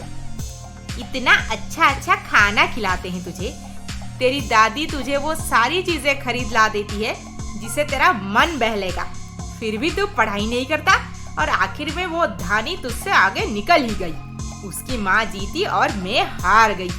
तूने हराया है मुझे, तूने। माँ, धानी मुझसे हमेशा ही आगे थी। क्यों पता है? क्योंकि ताई जी खुद बहुत पढ़ी लिखी हैं, अपनी बेटी का ध्यान रखना जानती हैं। पर तुम और दादी बचपन से मुझे बस अच्छा खाना खाना और अपने लाइफ को एंजॉय करना सिखाए हो। अब अचानक से 12th में बोल रहे हो कि टॉप कर लूं, यह कैसे पॉसिबल होगा? और वैसे भी मुझे पता था कि मैं ये आखिरी एग्जाम लिखूं या ना लिखूं, फेल तो मैं होऊंगा ही, क्योंकि पहले के एग्जाम्स भी कुछ अच्छे नहीं गए हैं। फिर ये आखिर वाला एग्जाम क्यों लिखता मैं वाला? बेटा देखो, जो होना था हो चुका है। अब तुम क्या चाहते हो? आजादी चाहता हूँ मैं पापा। प्रेशर मत डालो मेरे ऊपर और ना ही मुझे धानी के साथ compete करने बोलो। अच्छा, अब रह क्या गया है उसके साथ कंपटीशन करने बोलने के लिए? वो तो आगे निकल चुकी है, नालायक कहीं का। देखो बेटा, तुम टेंशन मत लो। अब तुम मन लगा के पढ़ाई करो, जैसे अगले साल 12th अच्छे से निकल जाए, है ना? मैं ट्राई करूंगा पापा। सनी, बस ये 12th पास कर लो, फिर मैं तुम्हें हमारी कंपनी में कुछ ना कुछ ट्रेनिंग करवा के जॉब दिलवा दूंगा। हाँ, बहुत बढ़िया। खुद तो छोटी मोटी नौकरी कर रहे हो, अब इसे भी अपने जैसे ही बना दो। कान खोल के सुन ले, फिर से बोल रही हूँ तुझे, अगले साल 12th अच्छे मार्क्स से पास नहीं हुआ तो घर से निकाल दूंगी। अब घर पे सनी का स्पेशल केयर लिया जा रहा था और उसकी माँ उसे हमेशा पढ़ाई करने बोल रही थी। उधर धानी 12th एग्जाम की रिजल्ट आउट होने की इंतजार में थी। अरे धानी, सुबह सुबह उठ के क्या कर रही हो? माँ, मैं एक इम्पोर्टेंट काम कर रही हूँ। इम्पोर्टेंट काम? हाँ माँ, फॉरेन के यूनिवर्सिटी में स्कॉलरशिप के लिए अप्लाई कर रही हूँ। अरे, रिजल्ट तो आने दो पहले। और वैसे भी तुम्हें जीआरई एग्जाम में भी तो अच्छा स्कोर लाना पड़ेगा ना। माँ, आप बहुत सोचती हैं। आप अपनी बेटी को इतना काबिल तो बना ही चुकी हैं कि वो सब कुछ कर सकती है, सो डोंट वरी। कुछ दिनों बाद रिजल्ट निकलने पर पता चला कि धानी बस स्कूल में नहीं, पूरे स्टेट में टॉप की है। उसकी माँ पापा की खुशी का कोई ठिकाना नहीं था। धानी, मेरी बेटी, मैं आज बहुत खुश हूँ। तुमने मेरा सर ऊंचा कर दिया। थैंक यू धानी, मेरे लाइफ में आने के लिए, मुझे माँ का दर्जा देने के लिए और मेरी पूरी जिंदगी को साकार करने के लिए। हाँ धानी, तुम हम दोनों की जिंदगी में सबसे कीमती तोहफा हो, जिसे खुद भगवान हमें दिए हैं। ये सब में आप दोनों की परवरिश और मेरे ऊपर जो भरोसा है, उसी का नतीजा है। मैं अपने लाइफ में और बेहतर करूंगी और आप दोनों को कभी भी ये सुनने की नौबत नहीं आने दूंगी कि आप एक नाजायज लड़की को पाल पोष के बड़ा किए हैं।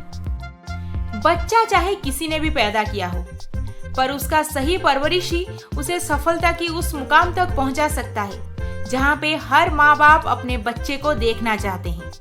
और इस बात को धानी के माँ पापा प्रूव कर चुके थे।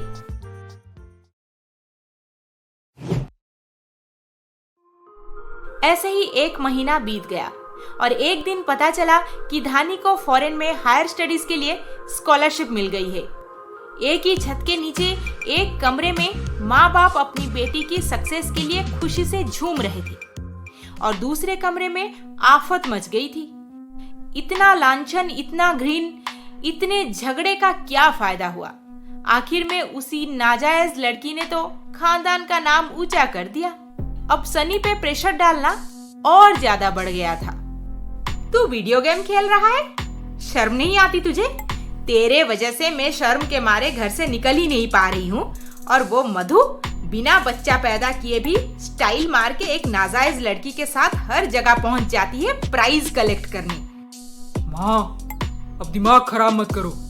मैं अब तक पढ़ाई कर रहा था ना, अब मुझसे नहीं होगा, थोड़ा ब्रेक चाहिए। तुझे क्या हर 15 मिनट पढ़ाई के बाद ब्रेक चाहिए? ये लड़का भी ना, छी। दादी, मैं आज जर्मनी जा रही हूँ हायर स्टडीज करने। आशीर्वाद कीजिए जैसे मैं और तरक्की करूँ। मैं तुझे कभी अपना मानी ही नहीं कि तेरी तरक्की से मुझे कोई फर्क पड़ेगा। आप चाहे माने या ना माने, पर बाहर सारे लोग तो यही बोल रहे हैं कि शकुंतला देवी की पोती घर का मान इज्जत बढ़ा दी। चलती हूँ दादी, वक्त रहते ही सुधर जाइए, नहीं तो बहुत कुछ खो देंगे। बढ़िया ही माँ की तरह समझाने वाली मुझे। चलो धानी, हमें देर हो रही है। हाँ धानी, हमें चलना चाहिए। तुम भी ना किससे समझाने चली हो?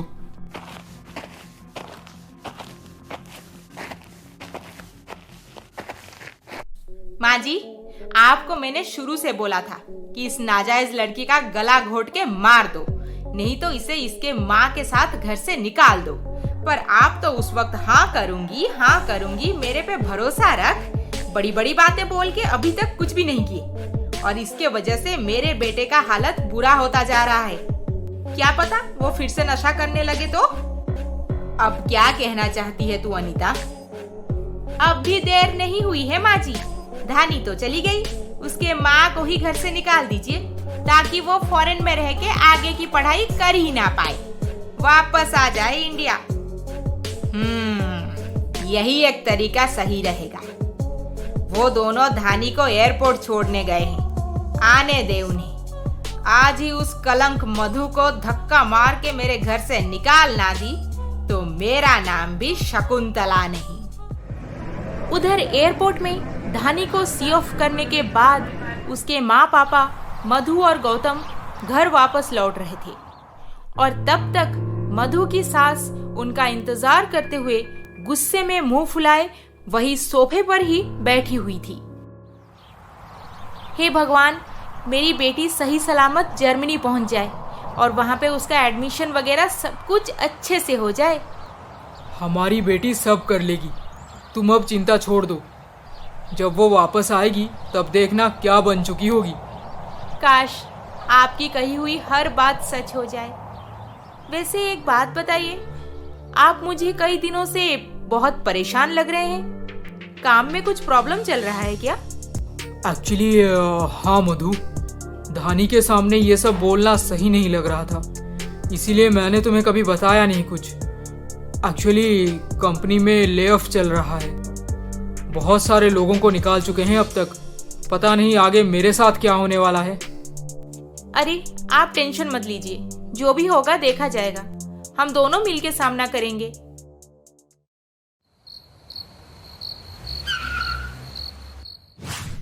आ गए अपनी बेटी को विदेश के लिए रवाना करके? जी माँ जी। और आप अभी तक यहीं पर बैठे हैं, डिनर नहीं किए क्या? नहीं, क्योंकि आज मैं एक अहम फैसला लेने जा रही हूँ जो मुझे 18 साल पहले ले लेना चाहिए था। क्या बात है माँ? मधु आज से यहाँ पे नहीं रहेगी, उसे उसके मायके भेज दे। पर क्यों माँ जी, अचानक से आप ऐसे क्यों बोल रही हैं? तेरे वजह से और तेरी वो नाजायज लड़की के वजह से मेरे पोते पे गलत असर पड़ रहा है। वो हमारे घर का चिराग है, चिराग। अगर वो फिर से वही नशा करना शुरू कर दे तो मैं तो जीते जी मर ही जाऊंगी। इसीलिए मधु, ये मेरा आखिरी फैसला है कि तू मेरे घर में और नहीं रह सकती। माँ, अगर इस घर से मधु के निकल जाने से सन्नी का प्रेशर कम हो जाएगा और वो पढ़ाई पे ध्यान देगा तो ठीक है, मैं मधु को इस घर से चले जाने को अभी बोल दूंगा और साथ में मैं भी चला जाऊंगा। तू क्यों जाएगा? मेरी पत्नी जहाँ रहेगी मैं भी उसके साथ ही रहूंगा। अब तुम अपने प्यारे बेटे, बहू और पोते के साथ खुशी से जियो। चलो मधु, पैकिंग करो। ऑफिस से कॉल आया है, वो भी इस वक्त। हेलो गौतम, बहुत ही बैड न्यूज़ है यार, हमारे पूरे टीम को फायर कर दिया गया है। व्हाट?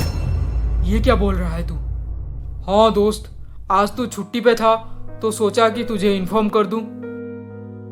क्या हुआ? कुछ बोलते क्यों नहीं? किसका कॉल था ऑफिस से? जिसका डर था वही हुआ मधु, हमारे पूरे टीम को फायर कर दिया गया है। अब नई नौकरी ढूंढनी पड़ेगी। माँ की बात ना मान के इस मनहूस के साथ रहेगा तो यही सब होगा। माँ, एटलीस्ट इस मुसीबत के समय तो ऐसी बातें करना बंद करो। अब तो मेरी नौकरी भी नहीं रही, मैं मधु के साथ जाकर बाहर कहाँ रहूंगा, कैसे रहूंगा? इसीलिए मुझे कुछ दिनों के लिए टाइम दे दो, नया जॉब मिलते ही हम दोनों यहाँ से चले जाएंगे। बड़े आए मुफ्त में खाना खाने वाले। माँ जी, एक बात अच्छे से दिमाग में डाल लीजिए, इस मधु के कारण मेरे बेटे का ये हाल हुआ है। अब वो अपनी बेटी को फॉरेन भेज के यहाँ पे मुफ्त का खाना खाएगी, वो भी मेरे पति के कमाए हुए पैसों से। मैं ये हरगिज बर्दाश्त नहीं करूंगी। अनीता, तुम ऐसे कैसे बोल सकती हो? जब प्रीतम पढ़ाई कर रहे थे तब गौतम ही तो अकेले घर का सारा खर्चा उठाते थे, तब तो मैं कभी ऐसे नहीं बोली। क्यों माँ जी, आप अभी चुप कैसे रह सकती हैं? मैं वो सब नहीं सुनना चाहती, अभी के अभी घर से निकलो। माँ जी, आप कुछ बोलती क्यों नहीं? अनीता, अब मेरे बेटे की हालत, ओह बहुत हमदर्दी हो रही है आपको। लगता है आपको भी निकालना पड़ेगा इसके साथ। अनीता का बर्ताव इतना खराब था कि गौतम और मधु को वहां पे और एक रात भी रहना सही नहीं लगा और दोनों अपना सामान लेकर घर छोड़ के चले गए। गौतम, अब इतने रात गए हम कहाँ जाएंगे? अभी तो किराए का मकान ढूंढना भी मुश्किल है। चलो आज की रात पास के किसी एक लॉज में गुजारते हैं, फिर कल सुबह होते ही घर देखने चलेंगे। ठीक है, चलो। मधु और गौतम यहाँ पे किस हालत से गुजर रहे हैं और उधर उनकी बेटी धानी फ्लाइट में इंडिया छोड़ के जा रही है। माँ पापा दोनों कितना खुश होंगे। अब मैं जल्दी से ये 3 साल कंप्लीट करके अच्छी सी एक नौकरी ले लूंगी और माँ पापा को हमेशा के लिए अपने पास जर्मनी ले आऊंगी। हाँ।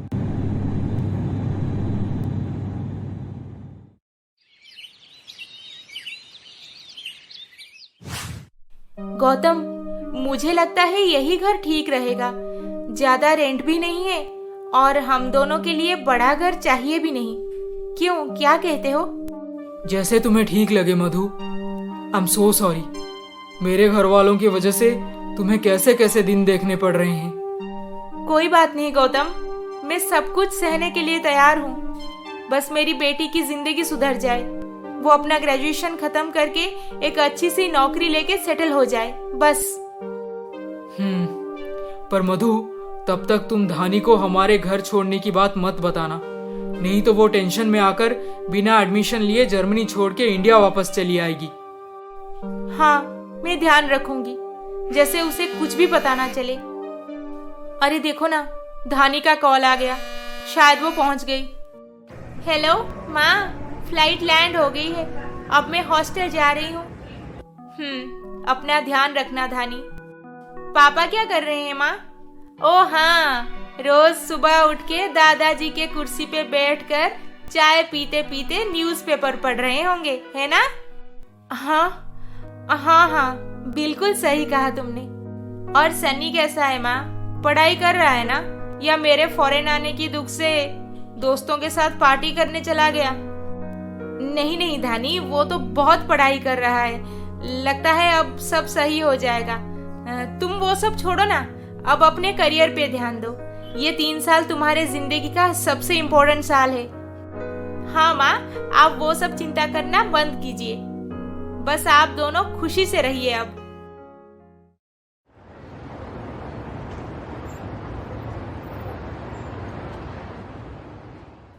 ये मधु की शादी को 21 साल हो गए हैं। इतने सालों में मैंने घर का एक भी काम नहीं किया था और ना ही वो मुझे कभी करने बोलती थी, पर उसको घर से निकले एक दिन भी नहीं हुए और ये अनीता मुझसे सारा काम करवा रही है।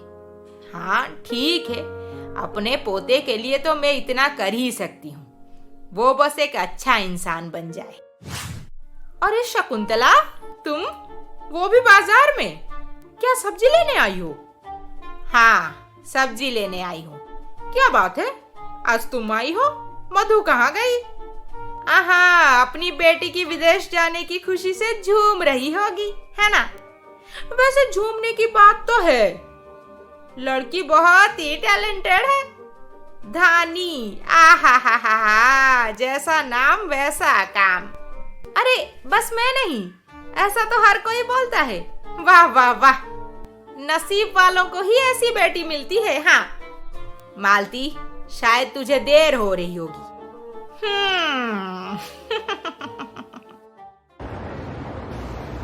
जिसको देखो धानी धानी धानी, नाजायज लड़की है। अरे वो देखो, एक बूढ़ी औरत का एक्सीडेंट हो गया शायद। हाँ भाई, चलो चलो देखते हैं कौन है वो।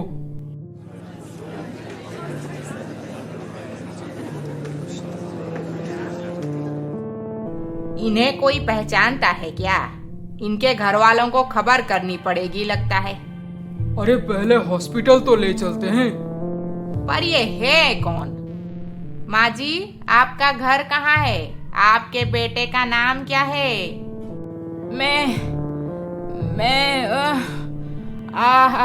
मेरा पैर। अरे ये क्या हो गया? शकुंतला देवी, ये तो धानी की दादी है। धानी? वो लड़की जो पूरे स्टेट में टॉप की है। हाँ, उसकी ही दादी है ये। मैं जानता हूँ इनका घर कहाँ पे है। आप इन्हें हॉस्पिटल ले जाइए, मैं घर वालों को खबर पहुंचा दूंगा। हाँ भाई, यही सही रहेगा। चलो मदद करो, हॉस्पिटल ले चलते हैं इन्हें।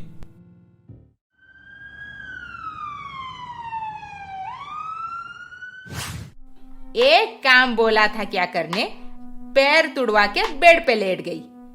अब क्या घर का सारा काम मैं अकेली करूंगी? अनीता, अभी माँ की हालत तो देखो, कुछ भी बोले जा रही हो। तुम चुप करो। अब हॉस्पिटल का खर्चा कौन उठाएगा? हाँ, महीने का खर्चा करने जो पैसे दिए हो अब तो मुझसे ही मांग के लोगे ना। अनीता, जाओ बाहर जाओ, मैं माँ को डिस्चार्ज करवा के आता हूँ।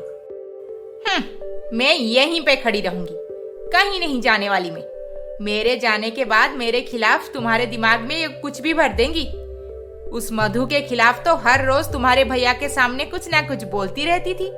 इन पे क्या भरोसा, कभी भी किसी का घर तोड़ दे। उफ, चुपचाप बैठो, मुझे माँ से बात करने दो। माँ, ये एक्सीडेंट कैसे हुआ और तुम्हें हॉस्पिटल कौन लेकर आए? मुझे कहाँ कोई पहचानता है बेटा जो हॉस्पिटल ले आता। ऐसे ही रास्ते पे पड़ी थी, दर्द के मारे तड़प रही थी। लोग बस देख रहे थे और दुखी होकर अपने अपने रास्ते निकल जाते थे। कुछ कुछ तो मोबाइल में वो क्या बोलते हैं, सेल्फी भी ले रहे थे। कोई एक आया जो धानी को पहचानता था, बोला कि ये शकुंतला देवी है, हमारे राज्य का टॉपर धानी की दादी, इन्हें हॉस्पिटल ले चलते हैं। हाँ माँ, धानी ने तो हमारा नाम रोशन कर दिया है।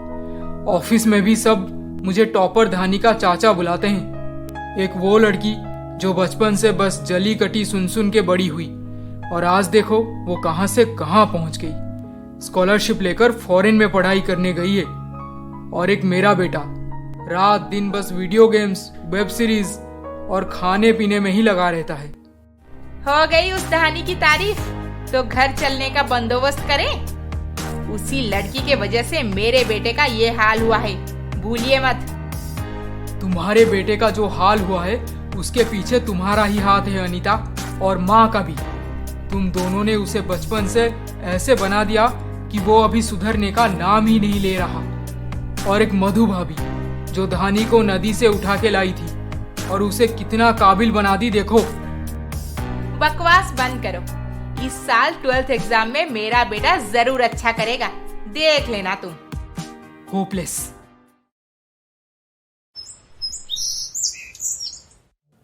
एक्सीडेंट के बाद से अनीता का बर्ताव सास के साथ एकदम बदल गया था, क्योंकि घर के काम में वो हाथ नहीं बटा सकती थी और ना ही बड़े बेटे गौतम से पैसे मिलते थे। अब सारा खर्चा तो छोटे बेटे प्रीतम का ही हो रहा था और ये बात अनीता को कहाँ हजम होती भला। उधर गौतम और मधु भी अपने लाइफ में बहुत स्ट्रगल कर रहे थे। गौतम, जो नई कंपनी में इंटरव्यू दिए थे वहां से कुछ मेल आया? नहीं मधु, ज्यादातर कंपनीज तो कम एक्सपीरियंस वालों को कम पैसे देकर ले लेते हैं। फिर मुझ जैसे 20 साल एक्सपीरियंस्ड को हायर करके कोई इतना खर्चा क्यों करेगा?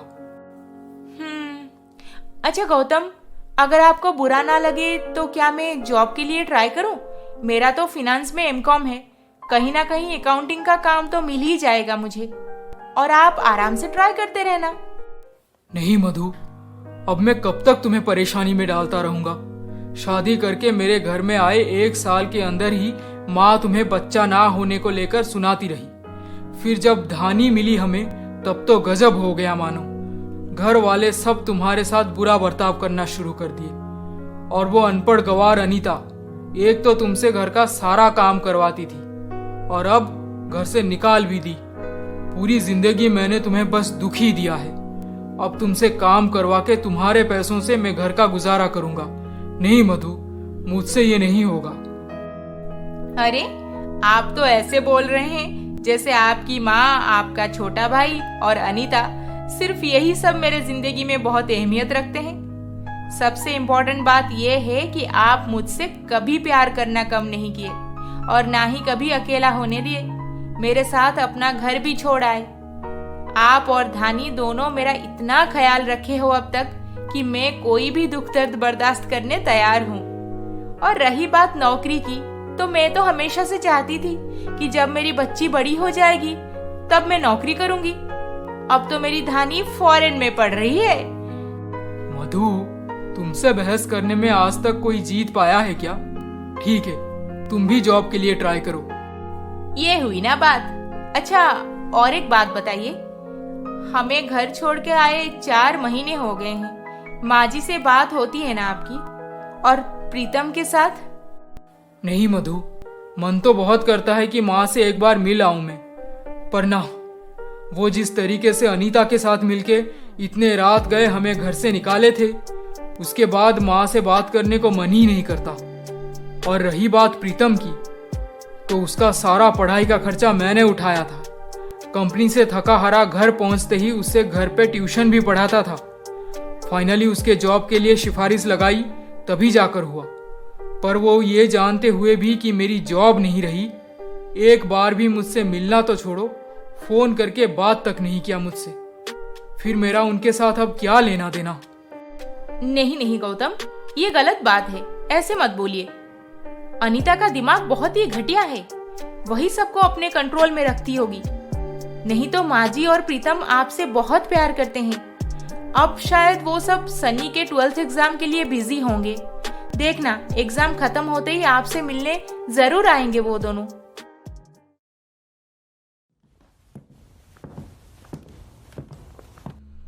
ए सनी, सच सच बोल, तेरा एग्जाम कैसे जा रहा है? बहुत अच्छा। क्यों, क्या हुआ? दिन में कम से कम 4-5 बार यही सवाल क्यों पूछती रहती हो? इसीलिए पूछ रही हूँ, अगर तू इस बार भी मेरा नाक कटवा दिया तो देखना, तुझे घर से धक्का मार के निकाल दूंगी, जैसे मधु और उसके पति को निकाली थी। यही तो सब जानती हो तुम, घर तोड़ना, झगड़ा करना, हर वक्त चिल्लाते रहना और अपने दोष को इसके उसके सर पे दे देना। जब ताई जी घर पे थी तब कितना अच्छा अच्छा खाने को नसीब हो रहा था, और एक तुम हो, पता नहीं नमक के जगह चीनी, हल्दी के जगह मिर्ची, क्या क्या डाल देती हो। तुझे बस हमेशा खाने की ही पड़ी रहती है, और उसकी इतनी तारीफ करनी है तो उसके पास जाकर क्यों नहीं रहता, यहाँ पे क्यों पड़ा है? नालायक कहीं का।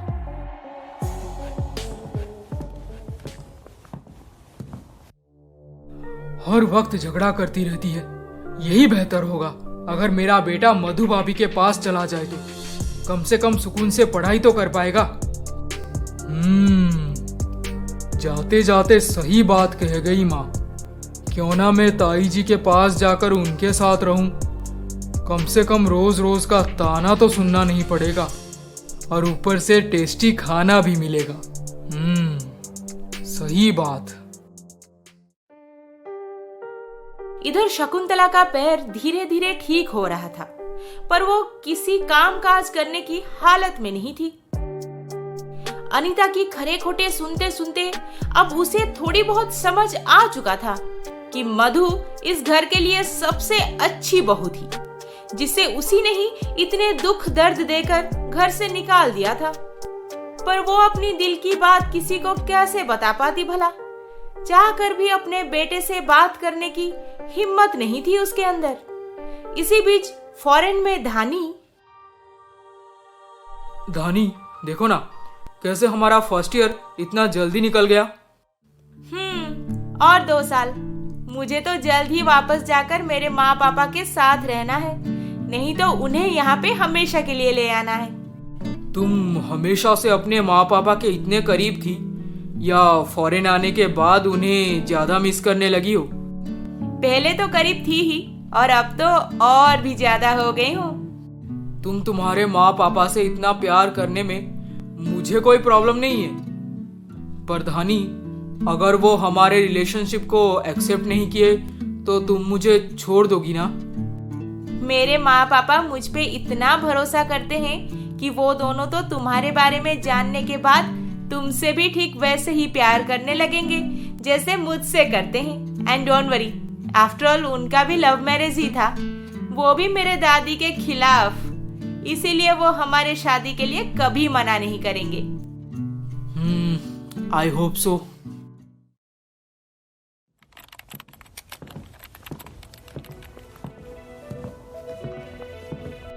गौतम, एक गुड न्यूज है। क्या बात है मैडम? धानी का कॉल आया था क्या? धानी का कॉल तो रोज आता है, पर ये वाला गुड न्यूज कुछ अलग ही है। मुझे जॉब मिल गई है। आज से तुम्हें टेंशन लेने की कोई जरूरत नहीं। मैं सब संभाल लूंगी। तुम आराम से एक अच्छी कंपनी में जॉब ले लेना। ओके मैडम, जैसी आपकी मर्जी। अच्छा सुनो, तुम सब्जी लेने जाने वाली थी ना? हाँ, क्यों? तुम भी आ रहे हो क्या? हाँ, एक्चुअली कब से यहाँ पे बैठे बैठे बोर हो गया हूँ मैं। चलो थोड़ा बाहर घूम के आते हैं। पैर तो ठीक हो गया है, अब यहाँ पे बैठे बैठे मुफ्त के रोटियां तोड़ना बंद करो और घर के कामकाज में मेरा हाथ बटाओ। ला दे, मैं बाजार से सब्जी ले आती हूँ। ठीक है, पर ध्यान रहे इस बार अपना हाथ पैर तुड़वा के मत आ जाना, नहीं तो मैं खुद खाने में जहर घोल के आपका काम तमाम कर दूंगी।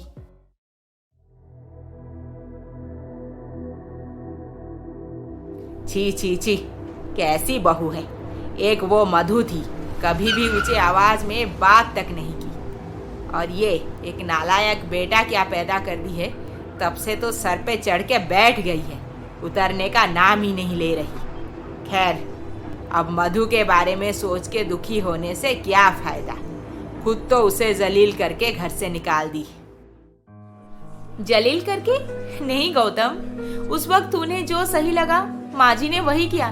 जाने दो ना, अब तो हमारी बेटी फॉरेन में अच्छी पढ़ाई कर रही है, मुझे एक अच्छी जॉब मिल गई है, हम दोनों पति पत्नी सुकून से रहते हैं। अब तुम्हें लाइफ में और ज्यादा क्या चाहिए बताओ? माफ कर दो उन सबको और टेंशन फ्री रहो। गौतम, मधु, गौतम, मधु। माँ कब से सब्जी खरीदने आने लगी?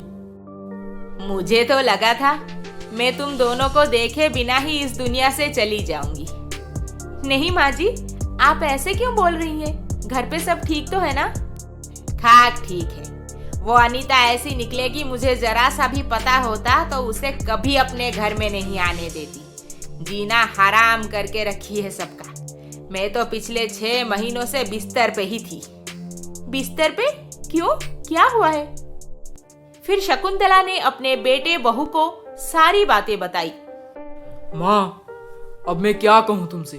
तुम्ही ने तो अनीता को मधु के साथ ये सब करने सिखाया था। अब देखो तुम्हें ही झेलना पड़ रहा है आखिर में।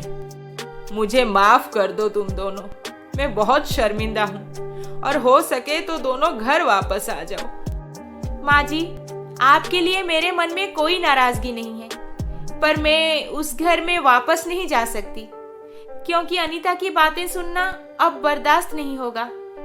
हाँ माँ, हम घर छोड़ के खुश हैं, सुकून से रहते हैं, हम वहाँ पे वापस नहीं जाने वाले। शकुंतला अपने बेटे बहू को मना नहीं पाई और निराश होकर घर वापस आ गई।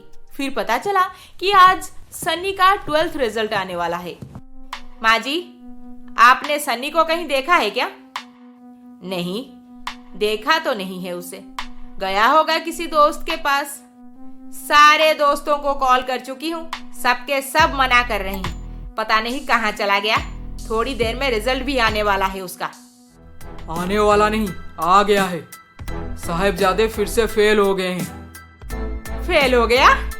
ऐसे कैसे हो सकता है? इतना तो पढ़ाई कर रहा था। वो पढ़ाई नहीं कर रहा था, वो बस किताब खोल के बैठ जाता था तुम्हें दिखाने के लिए। खैर, अब ये पता लगाओ कि वो है कहाँ। प्रीतम और अनीता हर जगह ढूंढ लिए जहाँ पे सनी जाता रहता था, पर सनी कहीं नहीं मिला। फिर दोनों को लगा शायद रात होते ही वापस आ जाएगा, पर रात बीतकर सुबह हो गई, सनी का कोई अता पता नहीं मिला। सुनो, तुम जाकर पुलिस कंप्लेंट करो, पता नहीं मेरे बेटे को किसी ने किडनैप कर लिया होगा। अनीता, तुम्हारा बेटा कोई दूध पीता बच्चा नहीं है जिसे कोई किडनैप कर लेगा। 20 साल का हट्टा कट्टा है वो, उसे किडनैप करने की हिम्मत कोई कर ही नहीं सकता। तो तुम क्या कहना चाहते हो? हाँ, हम लोग ऐसे ही हाथ पे हाथ धरे बैठे रहे?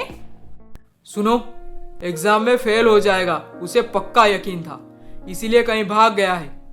फिर भी मैं पुलिस स्टेशन जा रहा हूँ, FIR दे आऊंगा।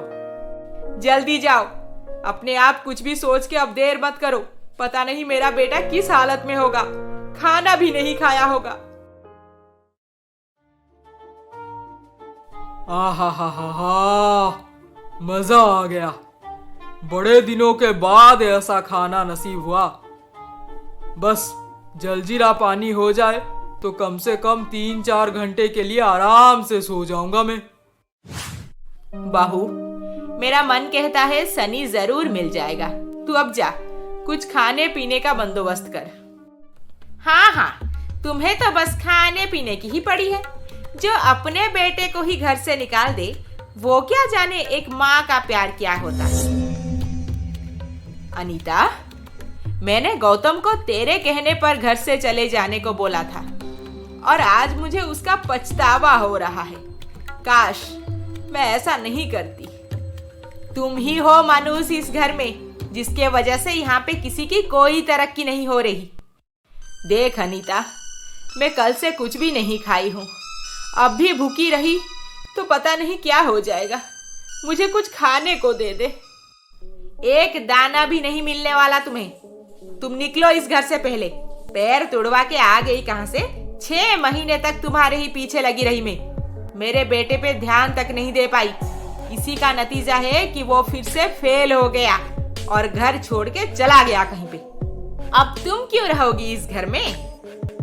तू ऐसे कैसे मुझे मेरे ही घर से निकाल सकती है? हाँ, करने को तो मैं बहुत कुछ कर सकती हूँ माँ जी। शुक्र मनाओ कि अभी तक जिंदा हो। अनीता सास की एक ना सुनी और सास का हाथ पकड़ के उसे घर से निकाल दी और मुंह पे ही दरवाजा बंद कर दी। अनीता देख, दरवाजा खोल दे। जो भी बोलना है घर के अंदर बोल। मैं चुपचाप सब कुछ बर्दाश्त कर लूंगी, पर मुझे ऐसे बाहर खड़ा मत कर। अभी लोग देख लिए तो कुछ ना कुछ बातें जरूर बनाएंगे। बेहतर होगा कि जल्दी यहाँ से कहीं चली जाओ ताकि कोई देख ना पाए तुम्हें। देखेंगे तभी तो बातें बनेगी। कहाँ जाऊंगी मैं? हे भगवान, मधु के साथ मैंने बहुत गलत किया था। आज उसी की सजा भुगत रही हूँ। अपने ही घर से बेघर हो गई मैं। शकुंतला जितनी भी कोशिश कर ली पर अनीता को दरवाजा खोलने मना नहीं पाई और आखिर में वो गेट के बाहर निकलते ही, अरे शकुंतला, छोटी बहू गुस्सा है क्या तुमसे? घर से निकाल दी? वो क्या है ना, खिड़की से हमें सब कुछ सुनाई देता है। तुम चाहकर भी छुपा नहीं सकती घर की बात। नहीं नहीं मालती, कोई बात नहीं। वो थोड़ी नाराज है बस। नाराज? बेटा फेल हो गया तो सास पे कौन नाराज होता है भला? सास थोड़ी ट्यूशन पढ़ाती उसके बेटे को। मैं तो यही कहूंगी कि मधु की जैसी तो ये हो ही नहीं सकती। मधु पढ़ी लिखी, समझदार, उत्तम विचार वाली, सबका आदर सम्मान करती थी, पर इसे देखो, अपनी सास को ही घर से निकाल दी। हे राम! अब भी देर नहीं हुई है शकुंतला। जाओ मधु के पास चली जाओ। सुकून से बाकी की जिंदगी बिताओगी। उसे बच्चा नहीं हुआ तो क्या हुआ? वो तो एक हीरा बनाई है अपने घर में, हीरा। भगवान ऐसी ही लड़कियों को चुनते हैं कुछ अलग कर दिखाने के लिए, और वो धानी को सफल बना के सबके मुंह पे ताला लगा दी है, ताला। खास करके तुम्हारे मुंह पे। और बोलो उसे, बड़ी बहू एक कलंक है, बांझ है। मुझसे बहुत बड़ी गलती हो गई थी तब। मैं मधु को सही से पहचान नहीं पाई और आखिर में ये अनीता ने मेरे साथ। अब शकुंतला पूरी तरह से समझ चुकी थी कि मधु एक बहुत ही नेक बहू है। उससे माफी मांग लेना ही सही रहेगा। ये सोचते सोचते मधु की सास उसके किराए के घर पे जा पहुंची। अरे माँ जी, आप? मधु, मुझे माफ कर दे बहू। तू हमारे घर के लिए कलंक नहीं, एक हीरा है, हीरा, जिसे मैं मूर्ख पहचान नहीं पाई। क्या बात है माँ जी? अनीता ने कुछ कहा क्या आपसे? आप इतना परेशान क्यों हैं? वो तो शुरू से ही बस कहती ही आ रही है, पर मुझ में अब हिम्मत नहीं रही कि मैं उसके साथ लड़ाई कर सकूं। मधु, तेरे घर पे कुछ खाने को है तो मुझे दे दे, मैं बहुत भूखी हूँ। माँ जी, वाह, इतने दिनों के बाद जी भर के खाना खाई मैं। दादी, मैं भी बड़े दिनों के बाद जी भर के अच्छे से खाना खाया। तू यहाँ पे है? हाँ माँ, सन्नी कल से यहाँ पे आ गया है। मैंने भी आज बड़े मजे से भाभी का हाथ का खाना खाया। हैं? और तू भी? तो क्या करते दादी, जब आप अपने ही घर पे सुकून से नहीं रह पाई, फिर हम दोनों मासूम इंसान वहां पे कैसे रह लेते। इसीलिए मैं पहले आ गया और पापा अभी कुछ देर पहले ही आए हैं। सनी, तुम ये घर की बातों में ध्यान देना बंद करो और चलो, मैं तुम्हें अगले साल की एग्जाम के लिए प्रिपेयर करवाती हूँ। भाभी, मेरा एक रिक्वेस्ट है, आप सन्नी को यहीं पर अपने पास रखिए। अनीता को इस बात की खबर भी नहीं लगनी चाहिए। उसे उसके किए पर पछतावा हो जाए, फिर सनी वापस जाएगा उस घर में। उससे पहले हरगिज नहीं। नहीं पापा, मैं जब तक 12th पास ना हो जाऊं उस घर में वापस नहीं जाने वाला। ठीक है, पर प्रीतम, एटलीस्ट तुम तो घर पे जाओ, नहीं तो अनीता बहुत परेशान हो जाएगी। हाँ भाभी, मुझे तो जाना चाहिए। आखिर बेटा खोने का एक्टिंग भी तो करना पड़ेगा उसके सामने। प्रीतम घर वापस आ जाता है और अनीता को रोते हुए देख अपने माँ के बारे में सबसे पहले पूछता है। अनीता, माँ कहाँ है? मुझे क्या पता, सन्नी को ढूंढने निकल गए हैं कहीं। मैं बोल रही थी कि खाना खा लो पहले, कल से कुछ भी नहीं खाई हो, पर वो तो पोते के प्यार में अंधी, कहाँ कुछ सुनती भला। तब से घर से चली गई हैं कि वापस आने का नाम ही नहीं ले रही। ओह अच्छा, ये बात है। हाँ, अच्छा वो सब छोड़ो, ये बताओ कि मेरे बेटे का कुछ पता चला?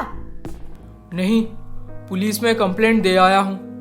पुलिस तो ऐसे बोल रहे थे कि शायद सनी किसी दूसरे स्टेट में चला गया होगा। ढूंढना भी अब मुश्किल हो जाएगा उनके लिए। फिर भी कोशिश जारी है। क्या? मुझे मेरा बेटा वापस चाहिए, मैं उसके बगैर नहीं जी सकती। अनीता, तुम भी तो हमारे माँ को बड़े भैया से अलग की थी। कितना दर्द होता होगा उन दोनों को, है ना?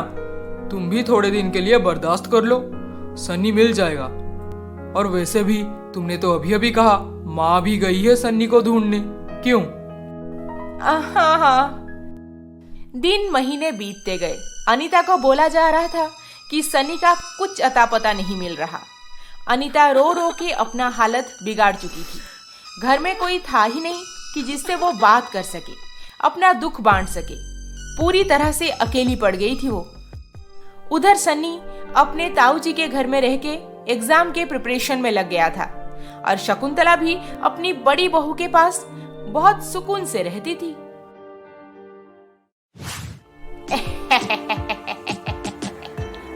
सही काम कर रही है तू मधु। नौकरी करती है, घर संभालती है, सन्नी को पढ़ाती है। वाह, बस सन्नी को अच्छे से पढ़ा लिखा कर एक काबिल इंसान बना दे, उसके बाद सब सही हो जाएगा। वैसे तेरी सास कहीं दिखाई नहीं दे रही, कहीं बाहर गई है क्या? नहीं आंटी, वो तो लंच के बाद थोड़ी देर के लिए आराम कर रही हैं। आप कहें तो मैं उन्हें जगा दूं? सही है, सोने दे। बेचारी उस अनीता के पास रह के बड़ा दुख उठाई है। तू मेरी बात सुन, मेरा यहाँ पे आने का मकसद ये है कि धानी, ये तो मालती की आवाज लग रही है। वो और यहाँ पे देखना पड़ेगा जाकर। मालती, तू यहाँ पे? अरे शकुंतला, आ जाओ, तुम्हारी ही कमी थी। बहू ने कहा माँ जी थोड़ी देर के लिए आराम कर रही हैं, इसीलिए मैं तुम्हें परेशान करने को मना की। माँ जी, आप दोनों बैठिए, मैं चाय बना कर लाती हूँ। हाँ बहू। वैसे शकुंतला, मेरी बात सच हुई या नहीं? कहा था ना मैंने कि बड़ी बहू के पास चली जाओ, सुकून से बाकी की जिंदगी बीतेगी। हाँ मालती, मधु को पहचानने में मैं धोखा खा गई थी। जब से यहाँ पे आई हूँ तब से बहुत शांति से रहती हूँ। घर पे कोई झगड़ा नहीं, किसी को ताना मारना, नीचा दिखाना, जबरदस्ती घर का काम करने बोलना या फिर इसके उसके घर के बारे में बात करना, ये सब यहाँ पे नहीं होता। मधु है ही ऐसी, देखो इतनी पढ़ी लिखी है, नौकरी करती है, फिर भी घमंड नहीं है उसके मन में। आज तो छुट्टी का दिन है, इसीलिए मैं एक काम से मधु से मिलने आ गई। काम? मधु के पास तेरा कौन सा काम है? अरे वही तो, धानी के बारे में बात करने आई थी। धानी के बारे में? अरे हाँ, वो क्या है ना, मेरे एक दूर के रिश्तेदार का एक बेटा है जो जर्मनी में धानी के साथ ही पढ़ता है, अनंत। सुनने को आया है कि दोनों में काफी अच्छी दोस्ती हो गई है, इसीलिए उनके घर वाले बोले कि मौसी उनके घर पे जाकर बातों बातों में रिश्ते की बात छेड़ाओ। नहीं तो मुझे यकीन है कि धानी इंडिया वापस आने के बाद लड़कों की तो लाइन लग जाएगी उसके पीछे। फिर और कोई मधु और गौतम को शादी के लिए मना लिया तो हमारा तो लॉस ही हो जाएगा ना। हाँ, अगर लड़का लड़की दोनों एक दूसरे को जानते हैं और पसंद भी करते हैं तो शादी करवा देनी चाहिए। देखो, मेरा गौतम मधु को अपने पसंद से शादी किया था, कितने खुश हैं दोनों एक साथ। और धानी, वो तो एक बहुत अच्छी लड़की है, उसके साथ कोई भी खुश रहेगा। धन्य है वो माँ जो धानी जैसी लड़की को पैदा की है ना? वो माँ धन्य है? नहीं, धन्य तो मेरी बहू मधु है, जिसकी परवरिश धानी को कहां से कहां पहुंचा दिया। एकदम सही कहा तुमने शकुंतला, तुम्हारे मुंह से ही मैं ये सुनना चाहती थी, बहू हो तो मधु जैसी।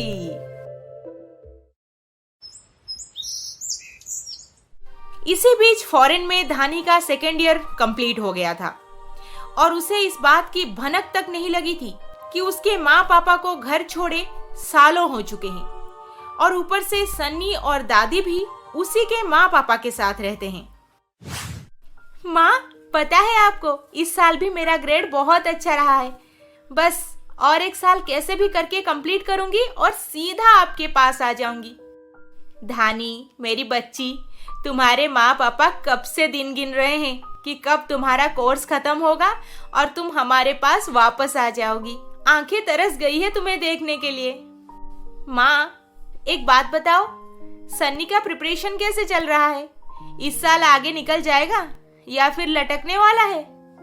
नहीं, इस साल सन्नी को मैं खुद पढ़ा रही हूँ, देखना तुम, अच्छे मार्क्स में पास हो जाएगा वो। मैं तो बहुत खुश होंगी अगर मेरा भाई सच में पास हो जाए तो। ऐसे ही देखते देखते सन्नी का 12th एग्जाम खत्म होकर रिजल्ट आउट होने का टाइम आ गया। इसी बीच पूरा एक साल बीत चुका था, पर अनीता ने अपने बेटे का शक्ल तक नहीं देखा था और ना ही उसे सन्नी का कोई अता पता ठिकाना मालूम था। रो रो के उसकी हालत पूरी तरह से बिगड़ चुकी थी। अरे अनीता, तुम और गेट के पास खड़ी हो? मैंने तो सुना था कि तुम हमेशा दूसरों को गेट के बाहर कर देती हो। आंटी, आप हैं? कुछ गलत कह दिया क्या? मधु को, गौतम को, तेरे सास को, पता नहीं बेटे को भी भगा दी होगी घर से। वैसे बहुत बड़ी गलती कर दी है तू, उसी की सजा भुगत रही है। मधु से मिली थी मैं, बहुत खुश है, नौकरी करती है, खूब पैसे कमाती है और बेटी का तो फॉरेन में ग्रेजुएशन खत्म होने वाला है। वाह भाई वाह। आंटी, आपने सच कहा, मैं बिल्कुल अच्छी नहीं हूँ, मुझे मेरे किए की सजा मिल रही है। अभी भी देर नहीं हुई है अनीता, वक्त रहते सुधर जा, नहीं तो सब खो देगी।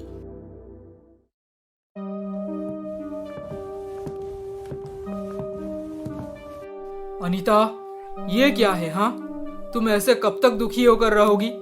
एक बार तो खाना बनाती हो इस घर में, अब उसे ही खा लिया करो।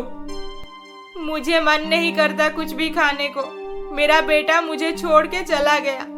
मैंने खुद अपनी सास को घर से निकाल दी, जो मुझ पे इतना भरोसा करते थे। मधु भाभी और भैया को भी घर से निकालने की पूरी तैयारी मैंने ही की थी। अब मुझे उस पाप की सजा मिल रही है। देर से ही सही, पर तुम्हें इतना तो रियलाइज हो गया कि तुम कितने सारे गलतियां की हो। खैर, मैं जा रहा हूँ, रात को वापस आऊंगा। प्रीतम ऑफिस जाने के लिए घर से तो निकल आया, पर वो सीधा अपने बड़े भाई के घर पे जा पहुंचा, क्योंकि आज सन्नी का 12th रिजल्ट आउट होने वाला था।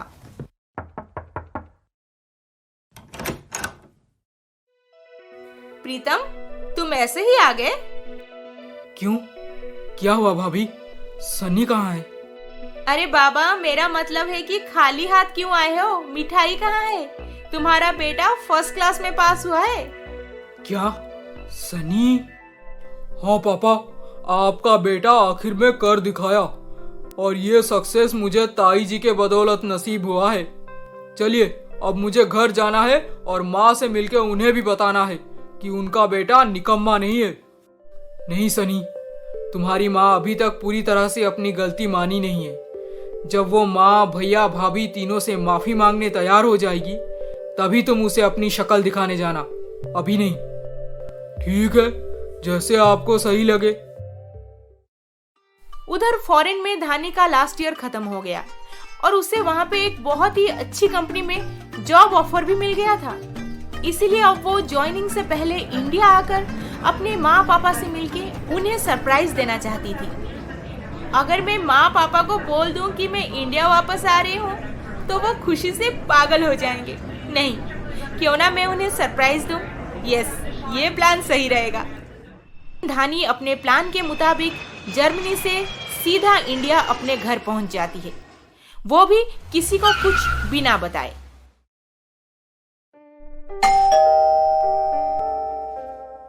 यहाँ पे कौन आया है? कोई तो नहीं आता इस घर में। खैर, देखती हूँ। धानी, तुम यहाँ पे? चाची, क्या हुआ है? मैं यहाँ पे नहीं आऊंगी तो और कहाँ जाऊंगी? और आप ऐसे क्यों बोल रही हैं? क्या तुम्हें कुछ भी नहीं पता? क्या हुआ है चाची? हाँ, मधु भाभी तुम्हें शायद कुछ बोली नहीं। आओ, अंदर आओ। फिर अनीता शुरू से वो सारी बातें बताई जो धानी के जाने के बाद इस घर में हुआ था। इसका मतलब है माँ पापा 3 सालों से घर पे नहीं रहते। मधु दीदी तो जहाँ भी रहेगी उसे जन्नत बना देगी। मैं ही इस घर को तोड़ दी। बहुत पछतावा हो रहा है मुझे। मैं इस घर का कलंक हूँ, कलंक। पर क्या करूँ धानी? कैसे ढूंढूं उन्हें? कैसे माफी मांगू? अनीता, मैं बस तुम्हारे मुंह से यही सुनना चाहता था कि तुम उनसे माफी मांगने तैयार हो। तुम्हें अपने किए पर पछतावा है। पर वो लोग तो... मैं जानता हूँ वो कहाँ पे रहते हैं। तुम सबके लिए डिनर बनाओ। आज रात को सब घर पे आएंगे। पहले की तरह हम सब मिलके रहेंगे एक छत के नीचे। हाँ, मेरा बेटा तो पता नहीं किस शहर में किस हालत में है, पर अगर मधु दीदी, जेठ जी और माँ जी इस घर में वापस आ जाएंगे तो उन्हें अपने आंखों के सामने देखकर मेरा दुख थोड़ा तो कम हो जाएगा। अनीता धानी के लिए उसके मनपसंद का सारा खाना बनाई और अपनी सास मधु, गौतम के लिए भी उनके पसंद का सारा कुछ तैयार की। और शाम होते ही लगता है आ गए सब। मैं खोलती हूँ चाची। हाँ हाँ, तुम ही जाओ, मैं क्यों तुम्हारा सरप्राइज बिगाड़ूंगी। अरे धानी, तू कब आई? सरप्राइज। धानी, मुझे कुछ भी बताने की जरूरत नहीं माँ। चाची ने मुझे सब कुछ बोल दिया है। मधु दीदी, माँ जी, भैया, मुझे माफ कर दीजिए। मैं अपनी किए पर बहुत शर्मिंदा हूँ। आप इस घर में वापस आ जाइए प्लीज, मना मत कीजिए। अनीता, हम तो तुम्हें कब से माफ कर दिए हैं, इसीलिए तुम्हारे लिए एक सरप्राइज लेकर आए हैं। सरप्राइज? हाँ। सनी।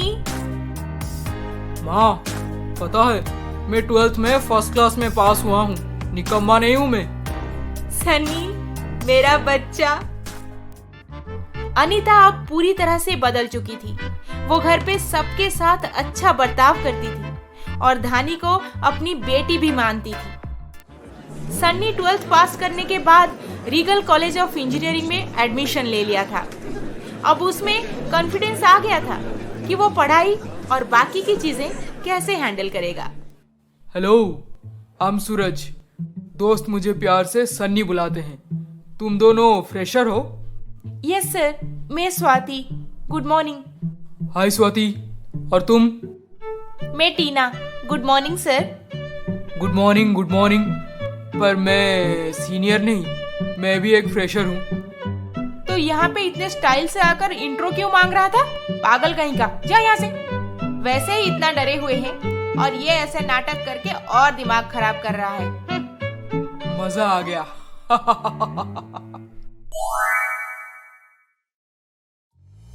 ये कहानी आपको कैसी लगी हमें कमेंट करके जरूर बताएं। और अभी तक आपने हमारे चैनल को सब्सक्राइब नहीं किया है तो जल्दी से सब्सक्राइब करके बेल आइकन दबा दीजिए। अरे अरे अरे अरे, इस वीडियो को लाइक, शेयर, कमेंट करना ना भूलें। जल्द ही मिलेंगे और एक मजेदार रोमांचक कहानी के साथ। नमस्ते।